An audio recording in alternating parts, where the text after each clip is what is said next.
Lost load going up Town Hill, coming out of Pietermaritzburg towards Hilton. Some timber on the road to watch out for. Just across the Gauteng border towards Hartbeespoort and the northwest, the extension of Van der Hof. Some protesting around 10 rooms this morning, so watch for delays there. And Cape Town, Stellenbosch Arterial, still no traffic lights at Westbank Main. They work one day, they're down the next. It's a down day this morning. Coming out of Blackheath side of Kales River, Stellenbosch Arterial all backed up through that junction towards the R300. With your traffic update, I'm Rob Byrne.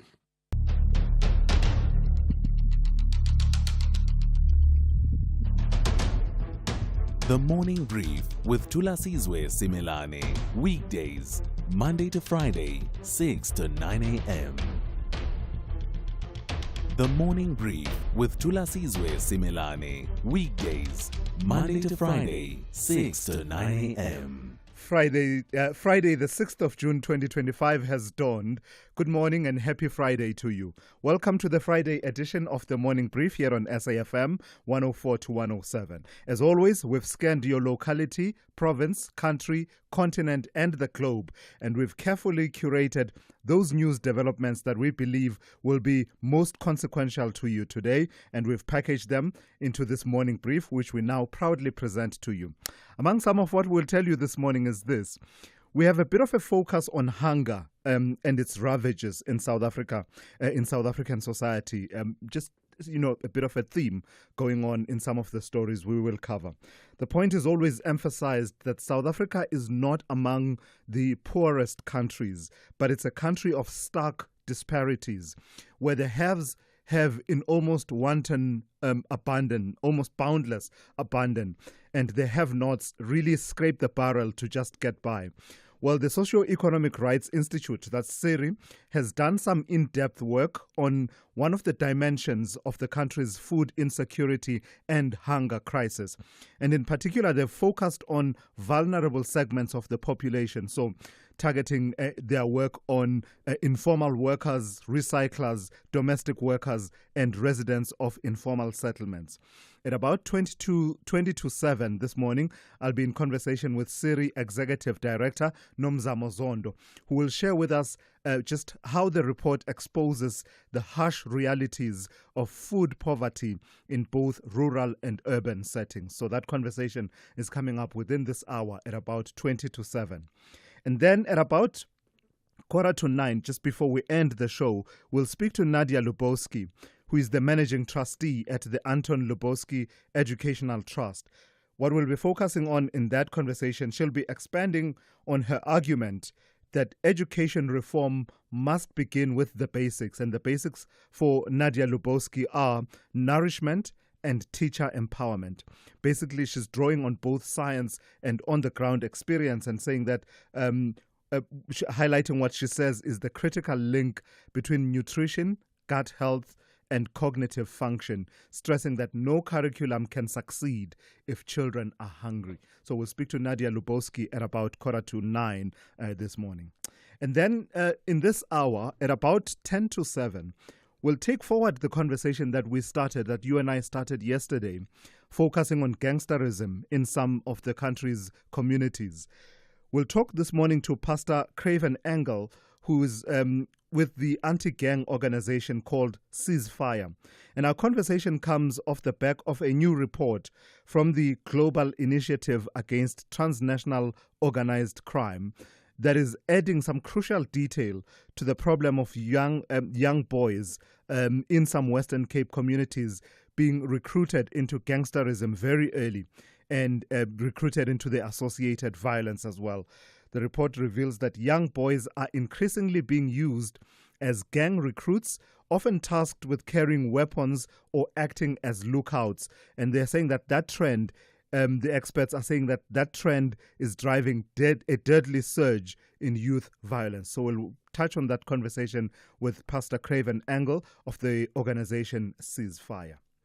And as you heard from Rob Byrne there, it being the Friday before the ultimate human race, the 98th edition of the Comrades Marathon, and that is taking place this coming Sunday, we'd like to give a proper and a fitting send-off to all the road warriors who will be starting very early and tackling the 89-kilometer race on Sunday. Some 22,607 22,607 runners are expected to line up and take part, and they'll be starting very early in the morning, just outside the City Hall in Pietermaritzburg. I can only imagine the energy in and around that area at this moment. And they will meander their way through all the way to the finish in Durban, all hoping to do it in under 12 hours. So we'll do two things. In fact, three things. At 8:10, we'll speak to the Comrades Marathon Acting Race and Operations Manager, Alan Delays, and immediately after that, give a fitting send-off to the athletes of the SABC, right? Taking pride in our own. And we'll speak to the chairperson of the SABC Athletics Club, Stanley Mwawa.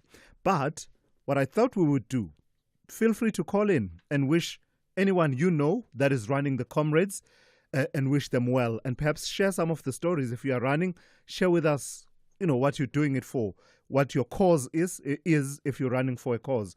I'll take those calls throughout the morning. So give me a call, 086 000 2032, but also send your WhatsApp voice notes on that and any other topic, 061 410 4107. All your regulars, your regular updates locked and loaded once again, and the team is on standby to serve you once again this morning. And Musa at the top of every hour and at the bottom of every hour with your news updates. Rob Byrne on traffic. Zaikan at the sports desk. Melissa Puta with the morning brief in brief. Ndauleng Lechela, as always, has your business and market news covered, and Sipho Mantula with your Africa update at about 20 to 7. So, what are we waiting for? Let's get the Friday edition of the morning brief started. Big stories of the day. Hashtag the morning brief. Right, let's say good morning to Melissa Puta with the morning brief in brief. Melissa, let's start with this story.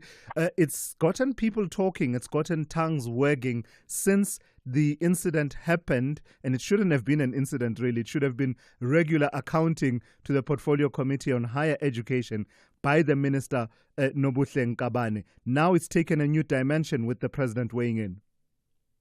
Morning, Thulasizwe. Yes, so President Cyril Ramaphosa has called on Higher Education Minister Nobuhle Nkabane to explain her recent conduct during a parliamentary committee meeting. Her combative and dismissive behavior, including eating while responding to questions and citing Google definitions, went viral and drew public criticism. The president has now asked her for a full report on voter engagement with Parliament and the appointment process of CETA chairpersons, which she claims were retracted due to public outcry. Presidential spokesperson Vincent Mangwenya emphasized the president's expectation for ministers to act professionally and respectfully when engaging with Parliament at all times. Yeah, I mean, people haven't stopped, critiquing and analyzing that particular session. The eating part, I sort of get because they were given that leeway by the chairperson, and I saw other people getting up and getting food. But there's a certain thing about this thing, man. It's a working lunch. If it's a working lunch, you time it such that when you are presenting, you are not chewing at the same time. But then there's the other elements that have to do with how she dealt with the substantive issues. But let's move on from that and talk about what the MMC for Public Safety in Johannesburg, Mgcini Jwaku, has been saying about this case of the murder of Likhona Fose. So the latest by the Johannesburg MMC for Public Safety is, and he's confirmed a major lead in the investigation into the 14-year-old girl, Likhona Fose, whose mutilated body was found near her home in Durban Deep. Speaking at her memorial service in Bramfisherville, Chwaku announced that a tactical police unit has been assigned to track down the perpetrators. He vowed relentless pursuit of justice, stating the team would work around the clock. Investigators are also exploring possibility that Likhona may have been targeted because of her sexuality. And meanwhile, her family is asking that friends or anyone else that does have any information does come forward and provide it to the police. And the bromance is over and it's playing itself out on social media, and it's quite ugly. Tell me about Elon Musk versus Donald Trump. So this is an interesting one. I don't think anyone anticipated this. Elon Musk and former President Donald Trump have had a dramatic and public falling out, marked by personal attacks, political disagreements, and escalating threats. Musk recently claimed without evidence that Trump is named in an unreleased Jeffrey Epstein files, implying this is why the government won't release them. This accusation followed Musk's departure from Trump's administration, where he led the controversial Department of Government Efficiency. The feud has intensified on social media, with Trump threatening to cut federal support to Musk's companies and Musk criticizing Trump's policies, even calling for his impeachment, rather. While some Republicans have taken to defend Musk's economic concerns, others have condemned his erratic behavior. Democrats, meanwhile, have mocked the breakdown as a clash of egos, and a revealing moment in an unrevealing of their alliance. Yeah. That we've seen. What did I say to you, Melissa, last night? That soon you might be having a conversation about a potential deportation of Elon Musk. Steve Bannon. We will definitely watch Steve this Bannon is closely. Steve Bannon is already calling for Elon Musk's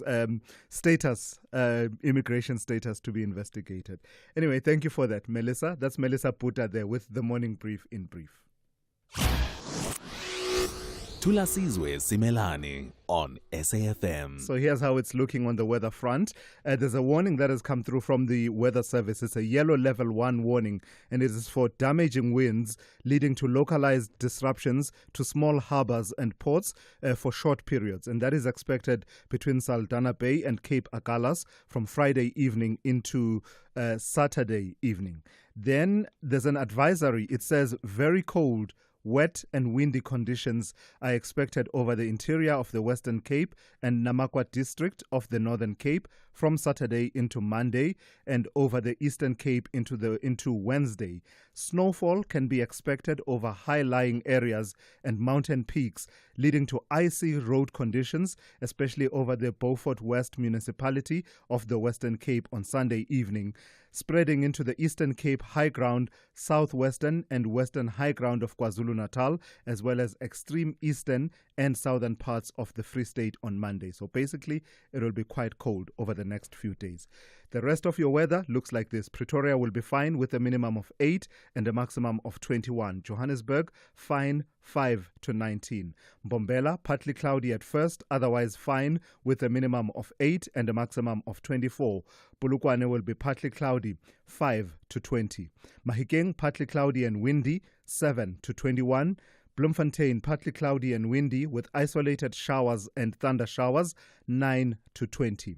Kimberley will be partly cloudy and windy with isolated showers and thunder showers, 11 to 23. Uppington will be partly cloudy and windy, 12 to 24. Cape Town will be partly cloudy with a chance of light rain in the evening with a minimum of 9 and a maximum of 17. George will be fine with a minimum of 7 and a maximum of 20. Gqeberha, fine 10 to 20. East London will be fine, becoming partly cloudy, 14 to 21. Durban will be fine with a minimum of 15 and a maximum of 26. Richards Bay, fine, 16 to 28. And lastly, Pietermaritzburg, fine with a minimum of 9 and a maximum of 25. We all have an enemy. Not me. Oh, please. Trust me, you do. Some are vocal about it. I mean, they don't shy away from it. Open hatred. Well, at least they're honest about it. Then you get our Satan. Oh, they will hate you in the shadows. Consult the Magoya of Baloi. Maybe an Nkabi for you here and there. Trash your name until it can't even be recycled. Tune into My Secret Enemy and get a front row seat to some of the most spine-chilling stories in the Hall of Betrayal. My Secret Enemy, Mondays at 6 p.m. only on S3. Open up. Are you looking for the best savings on spectacles? At Specsavers, enjoy 1,500 Rand off when you get tested at South Africa's trusted and most established optical group. Get 1,500 Rand off all frames in store, or use your 1,500 Rand off on our leading lens enhancements, such as drive light lenses that reduce artificial glare whilst driving. Book online or call your nearest store today. Affordable eye care, Specsavers. T's and C's apply. Worldview Update, bringing you closer to international or global news. 22 minutes after 6. The Dutch government has collapsed. It collapsed on Tuesday after the far-right politician Geert Wilders pulled out of the right-wing coalition following a dispute over anti-immigration measures his party had proposed. Late last month, Wilders announced a 10-point plan to extensively slash migration, deploying army officials at Dutch land borders and rejecting all asylum seekers. Back then, he had coupled the tabling of that anti-immigration plan with a threat to withdraw from the coalition if the policy did not receive the backing of coalition partners. Well, he's now made good on that threat, leaving the coalition short of the numbers to comprise a governing majority. Let's speak to Casper Meschendorp, who is a political commentator who joins us now from Rotterdam in the Netherlands. Good morning to you and thank you for your time. Why was this issue the hill on which Geert Wilders and his party of freedom were willing to die? Why were these proposals so important to them that they would rather collapse the entire coalition if they were not going to get the backing for these policies? Well, there's two factors really here. One is the reason the party was founded by Geert Wilders is to fight immigration and specifically asylum seekers, to reduce the amount of asylum seekers arriving in the Netherlands. And second, it was more political reasons why he chose to bring the government down now, with some key bits of legislation not being able to make their way through the other chamber in Parliament in the coming weeks. So where does this collapse leave the coalition? What does it leave the Dutch society and governance in general? I think there is a deep feeling of annoyance with this, because the Netherlands has been for 2 years involved with this. If you look at the election, 7 months to form the government, and the government didn't even last a year. But all in all, 2 years that the problems that the Netherlands is facing haven't been properly tackled and haven't been dealt with. And that is causing a lot of annoyance with a lot of people, because they want to take the Netherlands forward and deal with challenges that are there. And what are the next steps? My understanding is that now the whole process of dismantling the government and the resignation of the government will take place. Just talk us through how that unfolds. Yes. So in the Netherlands, it's quite common to have caretaker government. So in an unconventional move, Geert Wilders has pulled his ministers from the cabinet as well.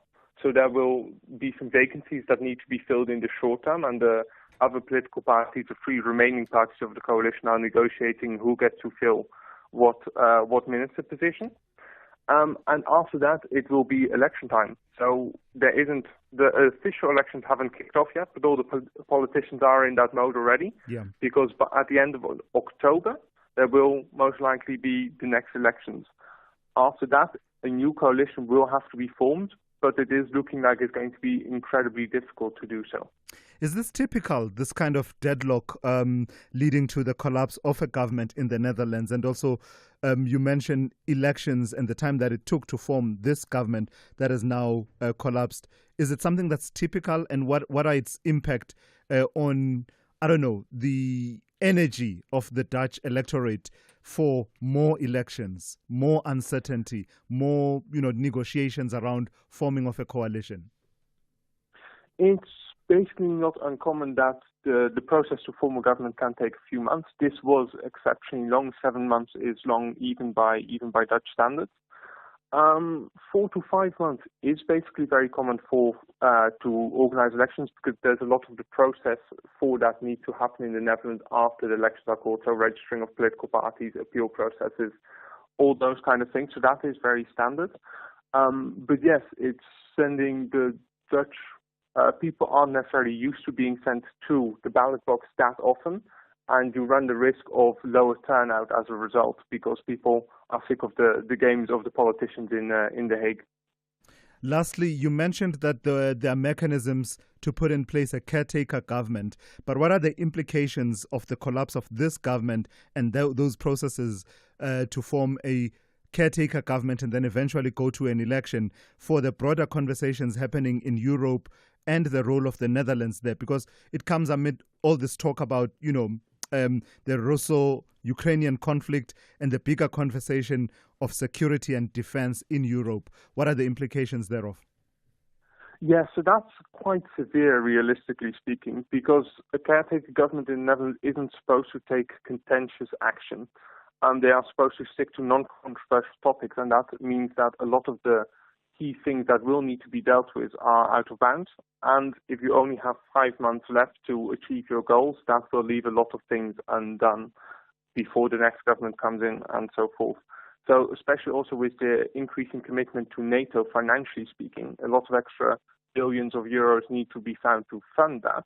Where is that money going to come from? Those aren't easy choices, and it's questionable if the Dutch government will be able to agree to those commitments with this caretaker government in place.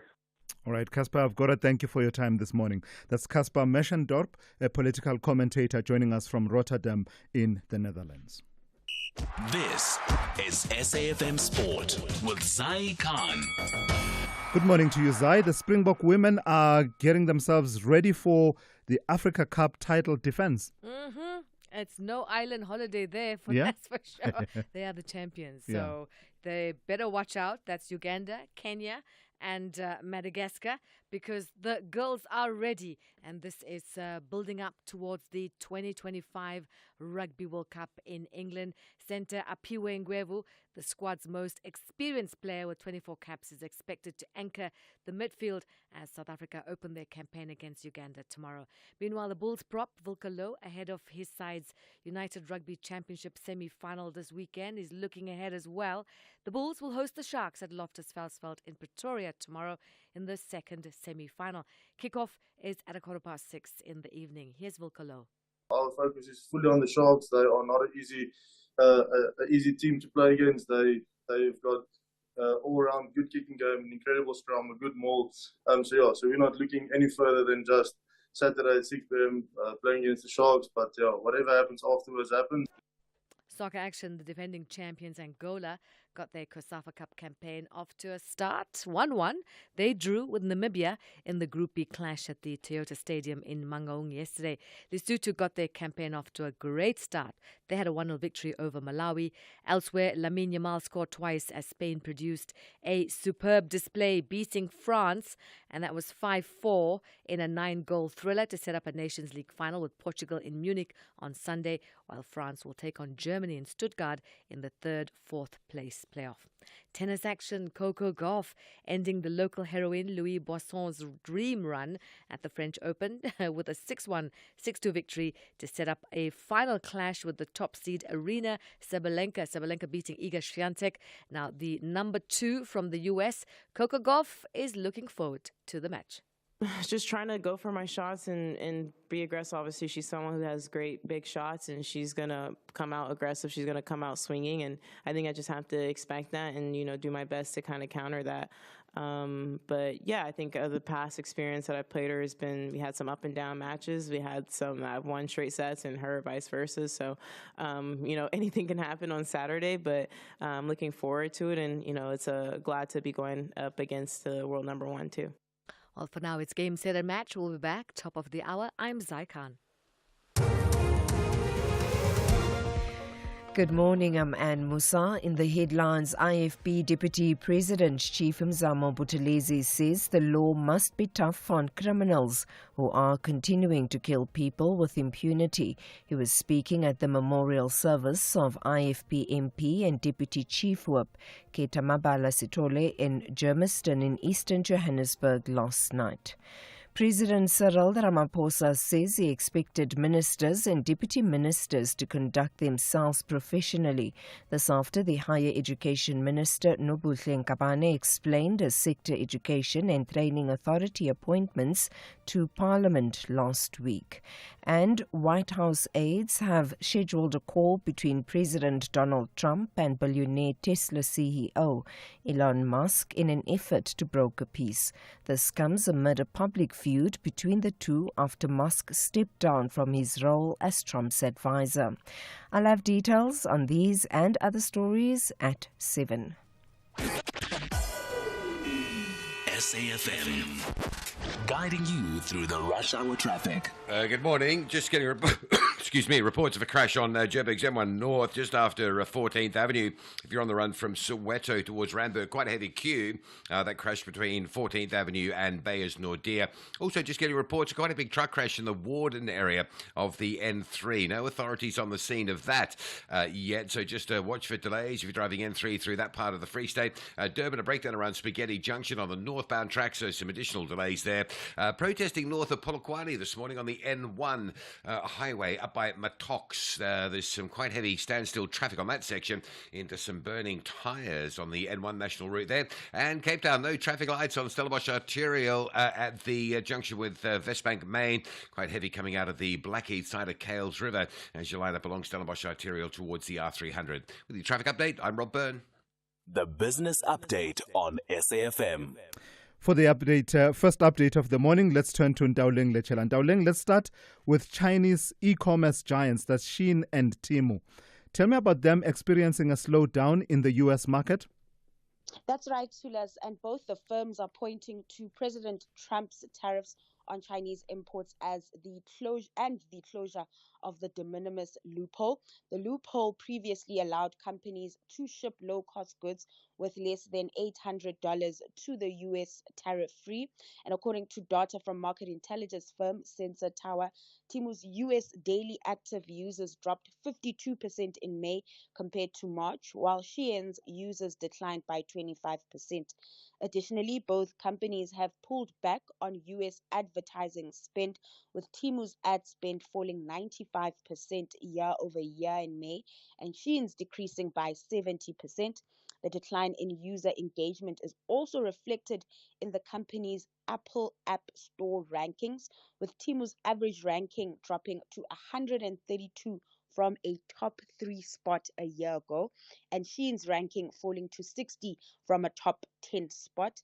The tariffs imposed by the Trump administration seem to be the main culprit, as mentioned, behind the decline. Now, despite the setback in the U.S. market, both Temu and Shein are looking at gaining market share elsewhere, redirecting their efforts towards other markets such as Europe and South America. Yeah, so it might be fascinating for us to watch, you and I, and we'll grab the popcorn and watch, Trump versus Musk. But there are financial and economic consequences to these things. Tell me about the shares of Tesla and what they are doing. So overnight, they plunged 14% to last, wiping out $152 billion in value. And this, of course, after President Donald Trump's threat to pull government contract for Elon Musk's companies. The feud between Trump and Musk escalated over the spending bill, especially when it comes to the exclusion of electric vehicle credits. Trump claimed Musk was upset about the bill, while Musk fired back on X, even saying that Trump would have not won the election without him. Now, this isn't the first time Musk's politics have impacted Tesla's stock price, with some analysts suggesting his views are harming the company's value. Now, Tesla's challenges extend beyond the Trump-Musk tensions, with declining electric vehicle sales in markets like Europe. Back to the stock's performance. Interestingly, we saw a recovery in the share price last month when Musk said he's stepping away from his role in the Trump administration, rallying 22%. Despite that, we've seen the shares decline nearly 18% this week alone and 30% on a year-on-year basis. And just to put that into perspective, last year Tesla's shares went for about $400, and now you can get a Tesla share for $284. Should we buy? Should we, or should we sit? I don't know. I don't believe in the story. And because we as South Africans express ourselves in song, in this feud that's happening, who do we sing for? Who do we say wenzeni u? Do we say wenzenu Trump, or do we say wenzenu Musk? At this point, it's both of them. It's both of them. All right, darling, tell me about how the markets are doing this morning. So U.S. stocks tumbled overnight with markets closing in the red, and that's spurred by a plunge in Tesla following a fallout between Musk and President Trump. With that, we saw the tech-heavy Nasdaq with Tesla sits leading the losses down 0.8%. Sentiment different here at home, with local markets being boosted by a higher gold and platinum price, which bodes well for the Resources 10 complex that shot up 3% in yesterday's session, leading to a 0.8% increase in the JSE All Share. The Rand still charging ahead, hitting its best level since December 2024 at 17.74 to the dollar this hour. And then over in Asia, stocks mixed, and this despite the progress we saw between the US and China following the call between President Trump and Xi Jinping. All right, thank you for that. That's Ntauleng Lichela. She'll be back with more updates for you in the second hour of the show, just after 7:30. Africa Update on SAFM. Let's say good morning to Advocate Sipho Mantula. Raz, good morning. Let's start with some sad news coming through from Zambia, the passing on of the former president there. Refresh morning, Thulas and Jumbo Africa to the listeners. Indeed, Thulas, yesterday we saw in the afternoon the breaking news coming from Tshwane, Thulas, from the daughter of the former president of Zambia. Remember, Thulas, it's almost a decade when he came into office in 2015 at Gachagua Lungu, who was born in 1956, Thulas, passing at the age of 68. There are messages coming out from the rest of the African continent. I saw a message from President Ramaphosa, from EFF, from Zambia, from the President Hakainde, who they once contested for that political seat of being in the presidency, as well as Samia Sulu. I saw a message coming from Samia Sulu. And broadly, we will expect a message from SADC, from AU, as well as from the UN, Thulas. But this is a man, Thulas, if one looks, he was having many challenges. He came into office after the passing of Michael Sata. He was a junior minister in Home Affairs. He went into defense, and also from defense, that's how he became the president in 2015, until when he left office in 2021. He was a legal mind, by the way, Thulas. So being a military in the defense, he studied LLB. He had some challenges with his law practice at some point, and he was struck off the role by the Law Association of Zambia. That was in 2010. But that's the life and times of Edgar Lungu, Thulas. When you look at many Zambian leaders, I don't know, have you seen this trend? Most of them, they passed away from South Africa, Thulas. I don't know, maybe it's our medical capability, our medical facilities for the former heads of state of Zambia, but that's what we have received yesterday, passing at Medi Forum Clinic in Tshwane. All right, Sipho, let's talk about what the African Union has been saying about the latest measures taken by the Trump administration, banning travel to the United States from a number of countries, many of them being from the African continent. Thulas, the AU has come out very clear, being concerned, and they were saying that they need to engage with Washington on a constructive dialogue. We have 12 countries who are affected by this executive order that was issued this week, Thulas, coming into effect on Monday, on the 9th. And when you look at the other three further African countries, we know that Chad, Congo, Brazzaville, Equatorial Guinea, Eritrea, Libya, Somalia, and Sudan are the ones that there are travel bans that have been impacted. Those who are facing the restriction, Thulas, and you ask yourself, what threat are they posing to the U.S. is Togo, Sierra Leone, and Burundi. Hence, the AU is a bit worried, Thulas, about this executive order that has came from the U.S. and, as I said, is coming into effect on Monday, the 9th of June. And meanwhile, Chad, one of the affected countries, is actually retaliating and responding in kind. No, correctly. And President Mahatma Idris Deby Jr., he said that Chad had neither plans to offer no billions of dollars to give, but has dignity and its pride. So that's what he went on the Facebook yesterday, President Mahatma Idris Deby Thulas, saying that they are also suspending all visas of the U.S. citizens as a matter of reciprocity. That's a simple language that is used in Thulas, and they are looking at this ban that I've just mentioned, that the AU is concerned, but Chad does not relent, Thulas. It also do the same. And we have seen this happening before, Thulas. Eritrea has been facing this from the US. Many African countries have been facing this, but it may be high time that we need to promote travel within the African continent. Yeah, absolutely. Talk to me about what's happening in Sudan, Sipho. We're hearing from the former Prime Minister Abdallah Hamdok commenting on the recent victories that the army, the military, has scored in the battles that have been happening in Sudan. Judas, Abdallah Hamdok, you'll recall, he was a former prime minister who came in as a civilian after the removal of Omar al-Bashir. Now, he's in Morocco now for the conference organized by Mo Ibrahim Foundation. Now, in a rare interview, he said that there is no military solutions to this problem in Sudan, in North Sudan.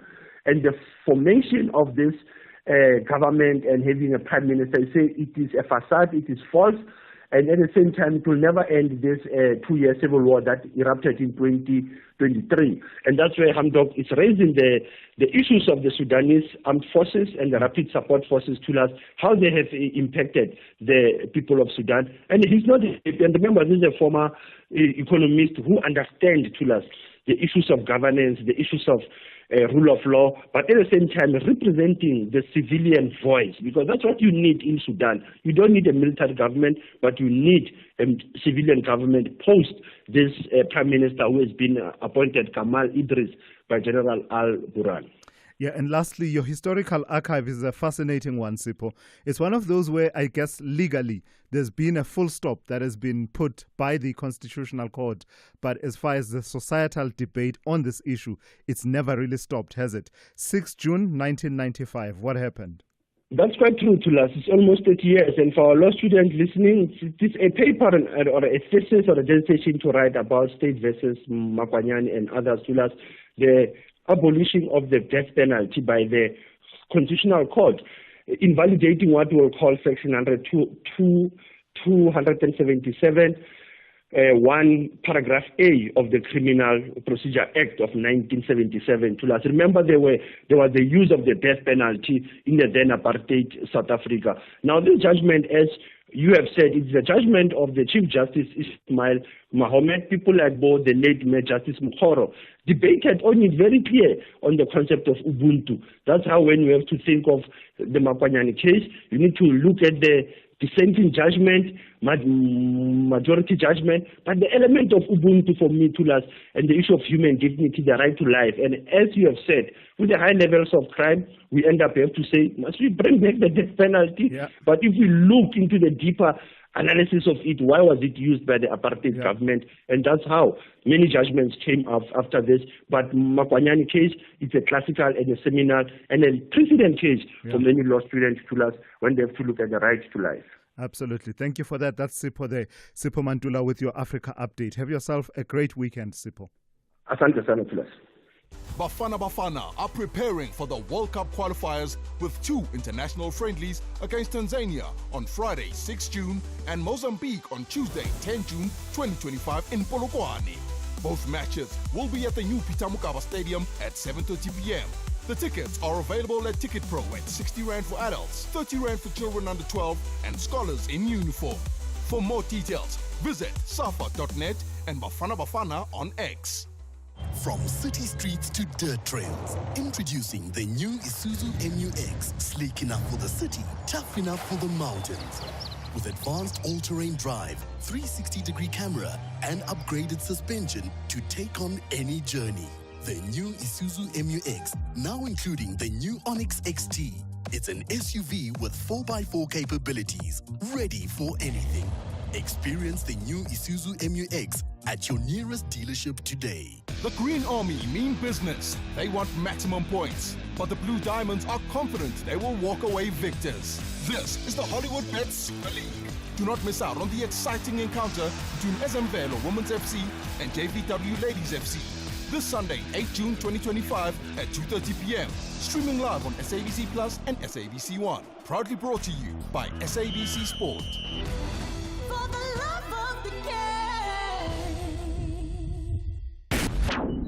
The only talk radio morning breakfast show that makes sense. The Morning Brief with Thulasizwe Simelane.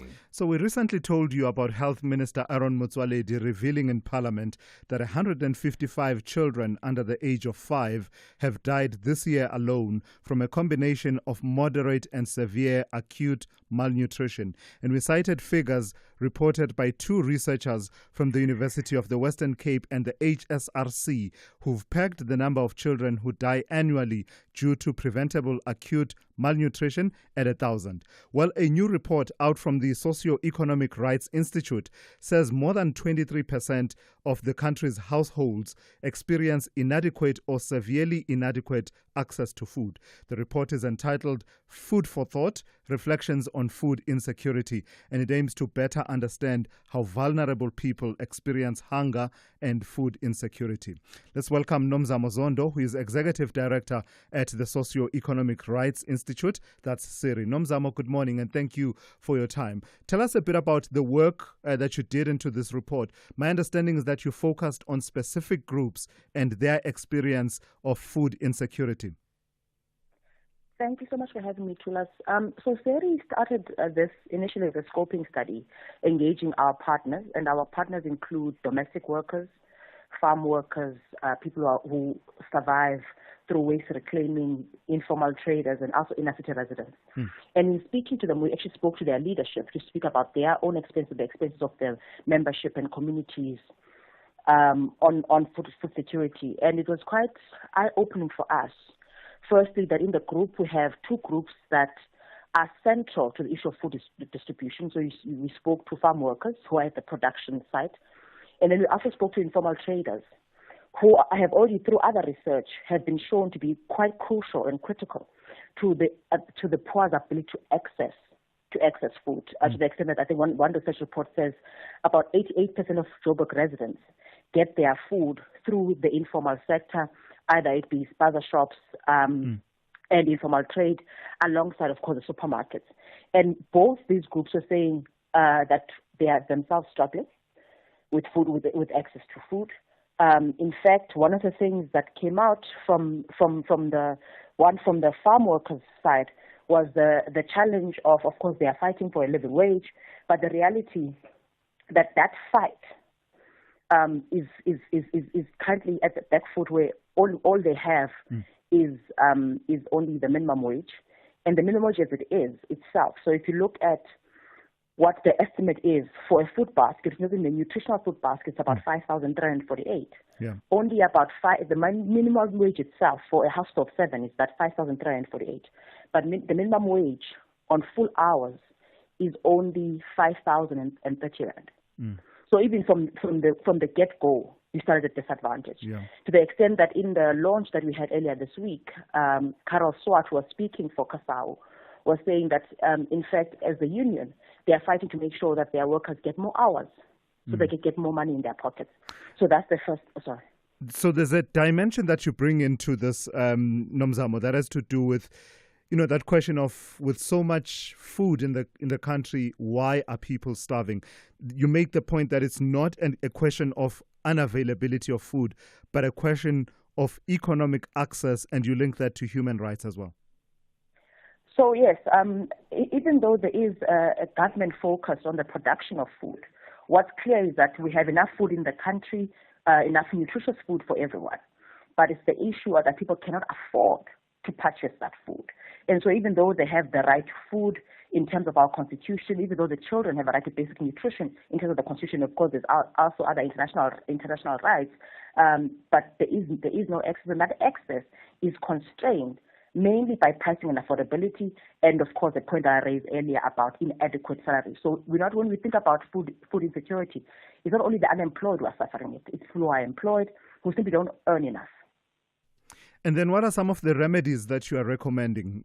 I see that some of them speak to conversations that have been ongoing about the minimum wage, basic income grant, and the likes. Look, I think so. As I pointed out, the issue of access is key on people being able to get food. So the issue of what food prices, the regulation of food prices, and primarily our call there is to government. And again, we're making a call that has been made by others who have been working on this issue to say there must be a basket that targets nutritional food that will have a high number of proteins alongside the starchy food, and make sure that basket in the supermarkets has a regulated price, and that there's a double discount to allow people to buy that food. Two, we are also saying that the government must enforce the minimum wage and find creative ways, because we understand it's difficult to regulate people in farm work and domestic work because of how many employers are involved, but there must be ways to do that. Of course, we are at least making some inroads, because South Africa has a significant social security net. So we're looking at the grant and saying, yes, that's a good place to start. And you look at the child support grant, unfortunately, it's 40% under what it costs a child to have a nutritional meal for a month. And so we're saying, then let's bring it the basic income guarantee. And beyond that, of course, we are saying, as a country, we ratified the International Covenant on Economic, Social, and Cultural Rights.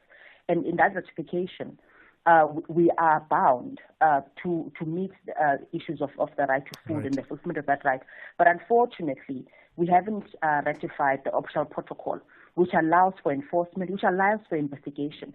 We should also probably give our government more scope to understand how they could meet these obligations. All right, I've got to thank you for your time this morning. That's Nomzamo Zondo, who is Executive Director at the Socio-Economic Rights Institute. That's SERI. SAFM, guiding you through the rush hour traffic. Just saw a tweet coming into us at Traffic SA. A motorist saying, Rob, there's no traffic between Beyers Nordia and Sunninghill. What's going on? It's a public holiday. No, it's everybody stuck further south around Soweto because of a vehicle fire. So there's a really big volume of traffic that just can't get further north than that from Soweto up towards Beyers Nordia via Gordon Road, via 14th Avenue exit onto Beyers Nordia. Burning vehicle and very heavy traffic this morning. Other issues we're watching, the extension of Van der Hof across the border into northwest at 10 rooms. Hartbeespoort protesting out there, and protesting north of Polokwane, blocking the N1 at Matox, both in the Matox area and south of Botlokwa, protesting there. So it looks like a really tough morning to be getting through along that N1. Might be a good idea to postpone any travel through that region until a bit later. I've got a feeling that might rumble on a bit today. Durban, fairly busy coming in off Monsam Toti up to Prospector, and the N2 from the M7 through to Westwood Malls, heavy as usual. And Masabalali Yengwa is closed between the stadium and the city centre. That's for the setup of this Sunday's Comrades Marathon. It'll close the road until Tuesday because they'll need to dismantle all that on the late Sunday and Monday as well. Cape Town crash on Delaray going up towards Parow after Robert Sabuka on your way to the Radnor Junction. And 2 traffic lights out this morning on Stellenbosch Arterial, consecutive ones, Westbank Main and the R300. Stellenbosch Arterial out of Blackheath is heavy. Rieslight Range and Noinsfontein that feed into that section of Stellenbosch Arterial pretty heavily backed as well. Rob Byrne, SAFM Traffic. Welcome back to the sun-drenched shores of St. Marie, where the beaches are beautiful and the murders are mysterious. It's Death in Paradise Season 7. New cases, quirky suspects, and D.I. Jack Mooney, who's still figuring out the island and how to drink coconut water gracefully. Catch the show where paradise meets puzzling crime, because even in paradise, someone always has a secret. Death in Paradise Season 7, Wednesdays at 9 p.m. on S3. S3, open up. They say sharing is caring, but not in football. Bafana Bafana and Club M refuse to share points. They're both hunting for vital points. This is the Hollywood Bets COSAFA Cup 2025. Catch the spectacular action of Southern African football. South Africa versus Mauritius. This Tuesday, 10 June at 2:30 p.m. Streaming live on SABC Plus and SABC One. Proudly brought to you by SABC Sport. For the love of the game. You are listening to The Morning Brief with Thulasizwe Simelane. Yeah, let me start by giving credit to the initial reporting of the Cape Argus on this story. A new report from the Global Initiative Against Transnational Organized Crime is adding crucial detail to the problem of young boys in some Western Cape communities being recruited into gangsterism and its associated violence. The report reveals that young boys are increasingly being used as gang recruits, often tasked with carrying weapons or acting as lookouts, a trend that experts say is driving a deadly surge in youth violence. Let's speak to Pastor Craven Engel, who is founder of the gang prevention organization Ceasefire. Good morning to you, and thank you for your time, Pastor. Let's start with this. The report draws a link between a spike in gang violence and murders, and directly to what it says is the recruitment into gangs of young boys as young as 14 or even younger. Tell me what the lived experience is, because it's one thing to read it in black and white, it's quite another to know of the experience of these practices. Hi, good morning, Tabelo. Yeah, no, definitely there is a great spike in recruitment of youth at risk, into gangs, and the phenomenon is actually increasing the gang violence, because, in back in the days, we look at 10 years ago, you get street violence, gang violence is very organized, and gangs had certain structures in place, and certain codes of conduct in place by which we could mediate our conflicts with them. We could bring them to a table and reduce violence significantly. But today we've got young boys starting their own little gangs and groupings, breaking away from the mainline gangs. And they're between the ages, I heard he said 14, but these guys between the ages of already 8 years old and 17 years old, where they're starting their own little groups, own gangs, and they don't form part of mainline gangs or the instructions of your street or organized gangs, So these kids are at risk because they are living in a void where they are being used by mainline gangs, but they act on their own, and they're not part of a system. So now they've got their own weapons, they become weapon carriers, they execute people, they do stuff on behalf of bigger gangs, and this is very sad because now these are kids, they are living in I would call in a pot where we have actually accessed this particular pot because we realize, the gangs are recruiting out of what we call the OVC sector, orphans and vulnerable children sector, where there's no correct parenting, where kids are living on their own, where it's child-headed households, and where basically they've got no authority or instruction, or they have already been part of what we call a family breakdown. So we have initiated quite an extensive research as to see where are those kids, who are they, what can be done to get them out of the gang life and to prevent recruitment of youth at risk, and also to prevent institutionalization, because the answer government is giving us for our children when they are at risk is to rescue, remove them, and to institutionalize them. Yeah. So our system is now trying to prevent institutionalization, because if they come out of institutions, I mean, you've already got the gangster when he comes out of institutions. So the spike is crazy. We're following the trend. We actually busy doing reassessments on about, say, 80 kids now. We've done 160, but we're doing reassessments on about 80 of them, and this includes males and females. It's not only boys, it's also females that are involved in those youth gangs. So what's the best thinking about how we break this cycle? Because, if children are being recruited into gangs that early, it means we will always sit with this problem with a supply chain of new members of gangs. No, definitely that's the problem here, that there is a constant supply chain. So what we've done, we have developed some systems and hoping to get it out there. And I know National DSD is now looking at a program calling Family Matters, where we're looking at prevention of family breakdown, and then also looking at building what we call a temporary safety parent bank. We've been assisted now by Hopes and Hopes for Children. That is our knowledge partner. So a temporary safety parent bank, it's like a lot of parents are being recruited who's out there, who maybe it's not their children, it's more the Ubuntu type of thing, and they're being trained and developed how to look after children that's busy falling through the cracks. So when there's a family breakdown, instead of institutionalizing the child, we would take the child, put him with a temporary safety parent, build the kid up, alter the behavior, look at the mirror neurons, look at the amygdala, look at the conformity strands of the brain type, look at trauma-informed violence prevention with the child, and then we keep the child for maybe 3 months, 6 months, and then we work with that parents and look at why was their family breakdown, and then build an ecosystem around that particular family, and look at how do we empower these parents to look after their own children, Pastor, and not to take them out of the area, but to actually alter the behavior to survive within the area. All right, thank you for that.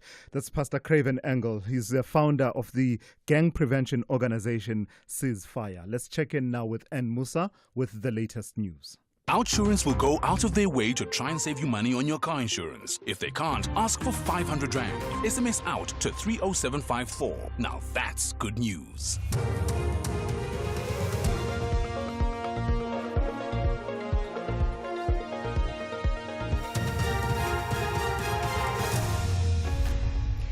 In our top stories, IFP calls for tougher laws to fight crime and EFF pays tribute to Zambia's former president.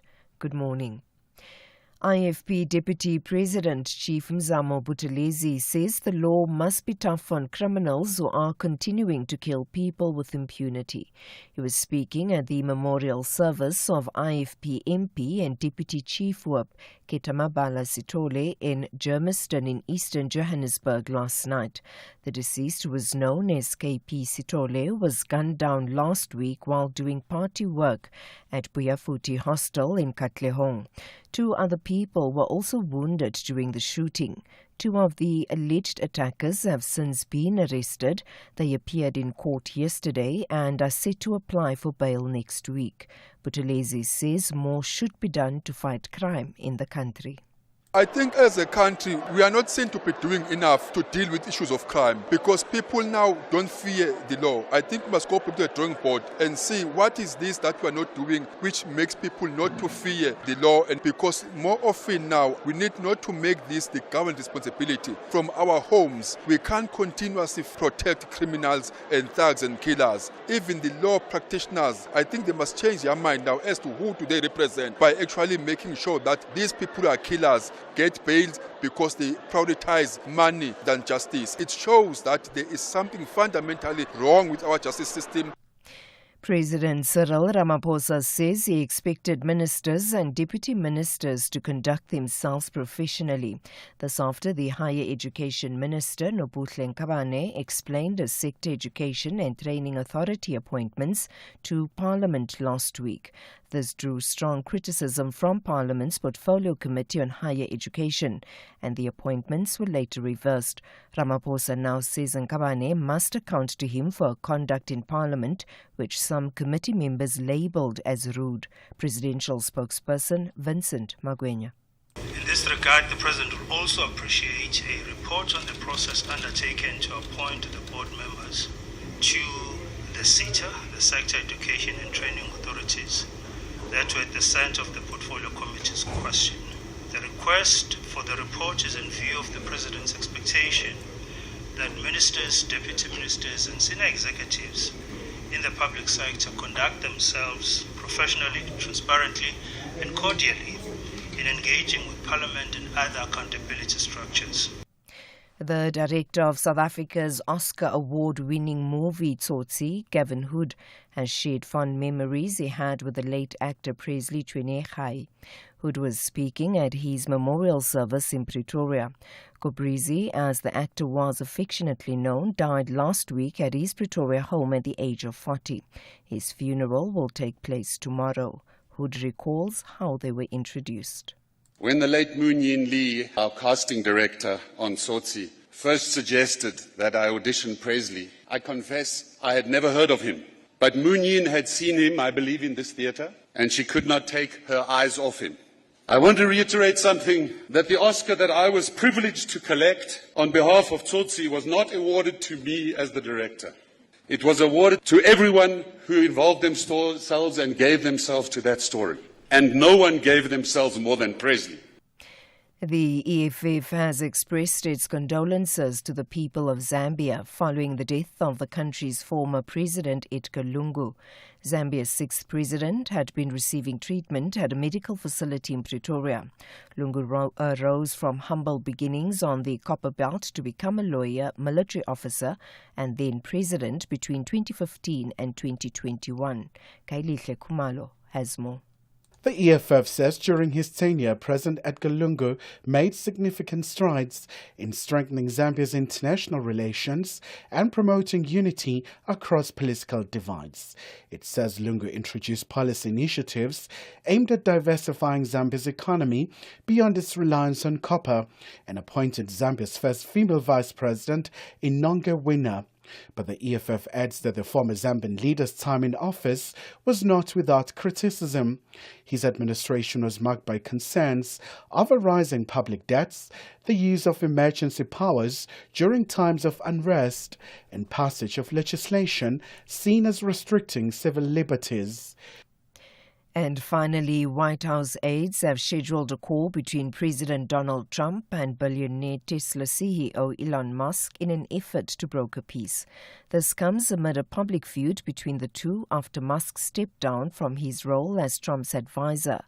Musk has backed a call for Trump's impeachment and suggested, without evidence, that the president appears in government's unreleased files on the late sex offender Jeffrey Epstein. In response, Trump has threatened to revoke government contracts with Musk's companies. Some Americans have these reactions. It's not going to be something that's just going to get resolved, like swept under the rug. I think it's two egos going at it. It looks like a lot of petty fighting, a lot of male hubris, just out on display. I mean, the odds of actually guessing what's going to come next has never been as weird as now. I don't think our country's ever experienced this exact circumstances. Recapping the top story, IFP Deputy President Chief Mzamo Buthelezi says the law must be tough on criminals who are continuing to kill people with impunity. He was speaking at the memorial service of IFP MP and Deputy Chief Whip Keta Mabala Strole in Germiston in eastern Johannesburg last night. For SAFM News, I am Anne Musa. Those were the top stories for this hour. Don't miss out on a possible car insurance saving. SMS out to 30754 for a quote. Outsurance, where you always get something out. With all the recent headlines, it's time for some good news. A 25-year-old man, Tyler, is smiling all the way to the bank. He switched to Outsurance and now saves a whopping 718 Rand a month on the insurance for his 2021 Ford Figo 1.5. Get a quote today and see how much Outsurance could save you on your car insurance. Call 08600 60,000 or visit outsurance.co.za. A licensed insurer and FSP. T's, C's and information online. It's a very good morning to you. In your SFM Sports headlines, it is Comrades Marathon time. All eyes on Gerda Steyn. Can she keep breaking barriers as the queen of the Comrades? And in soccer news, Rulani Mokoena has expressed interest in returning to Orlando Pirates. Details just before 7:30. SAFM, guiding you through the rush hour traffic. Good morning. Burning vehicle going up into Bayers Nordia Drive on the N1 North. Very heavy arriving from Soweto side this morning. Big delays into that scene. Traffic currently queuing back towards Albertina Sisulu. Mike 1, fairly heavy. Boyson's up towards Empire Road as you come up through the Crown Interchange into the Braamfontein area. Route 1, Pretoria down to Joburg. Clear of any incidents. Looking fairly easy today because, of course, it is Friday. R21 North queuing up at Tembisa towards Olifantsfontein Road into the roadworks. Durban, Masabalali Yangwa closed between the stadium and Sandili Tusi. That's ahead of this weekend's Comrades event. Crash on the M7 heading towards the Bluff. It's a truck crash. M7 at the N2. Traffic parking back heavily through the Queensborough area. And Cape Town, 2 sets of lights out this morning. Stellenbosch Arterial at Westbank Main and at the R300. That run out of Blackheath is heavy. And a crash in on Delaray going north to Parow just by Radnor, causing a pushback to Robert Sebukwe. With your traffic update, I'm Rob Byrne.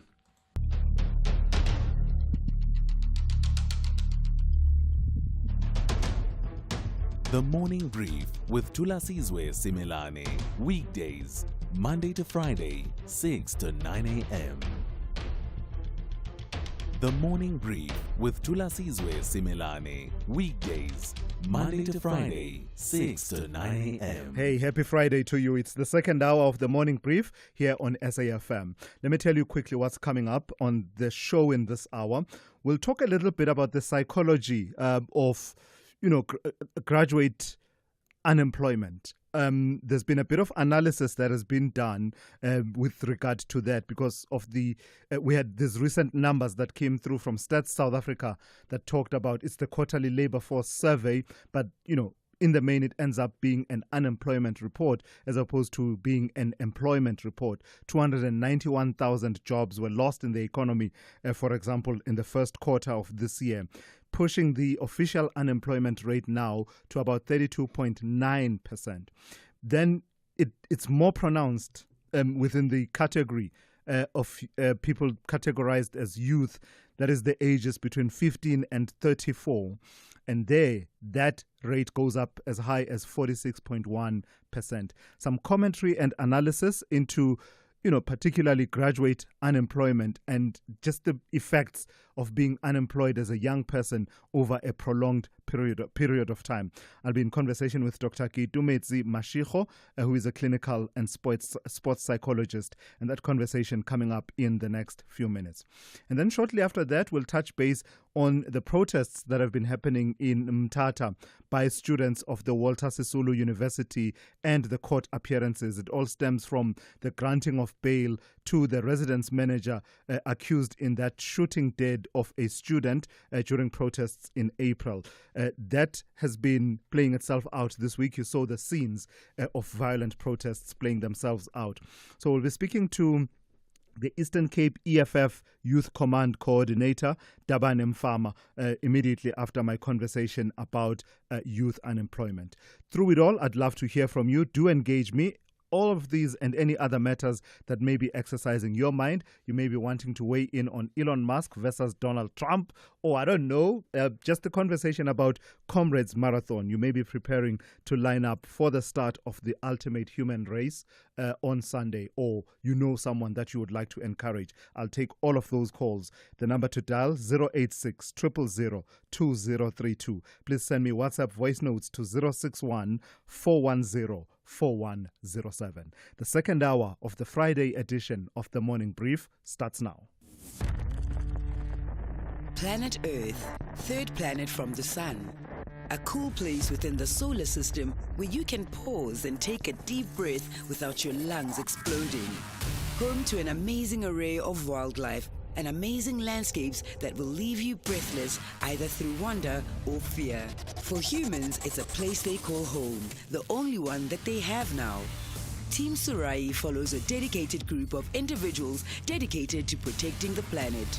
Their mission, to encourage viewers to take concrete steps to protect the Earth.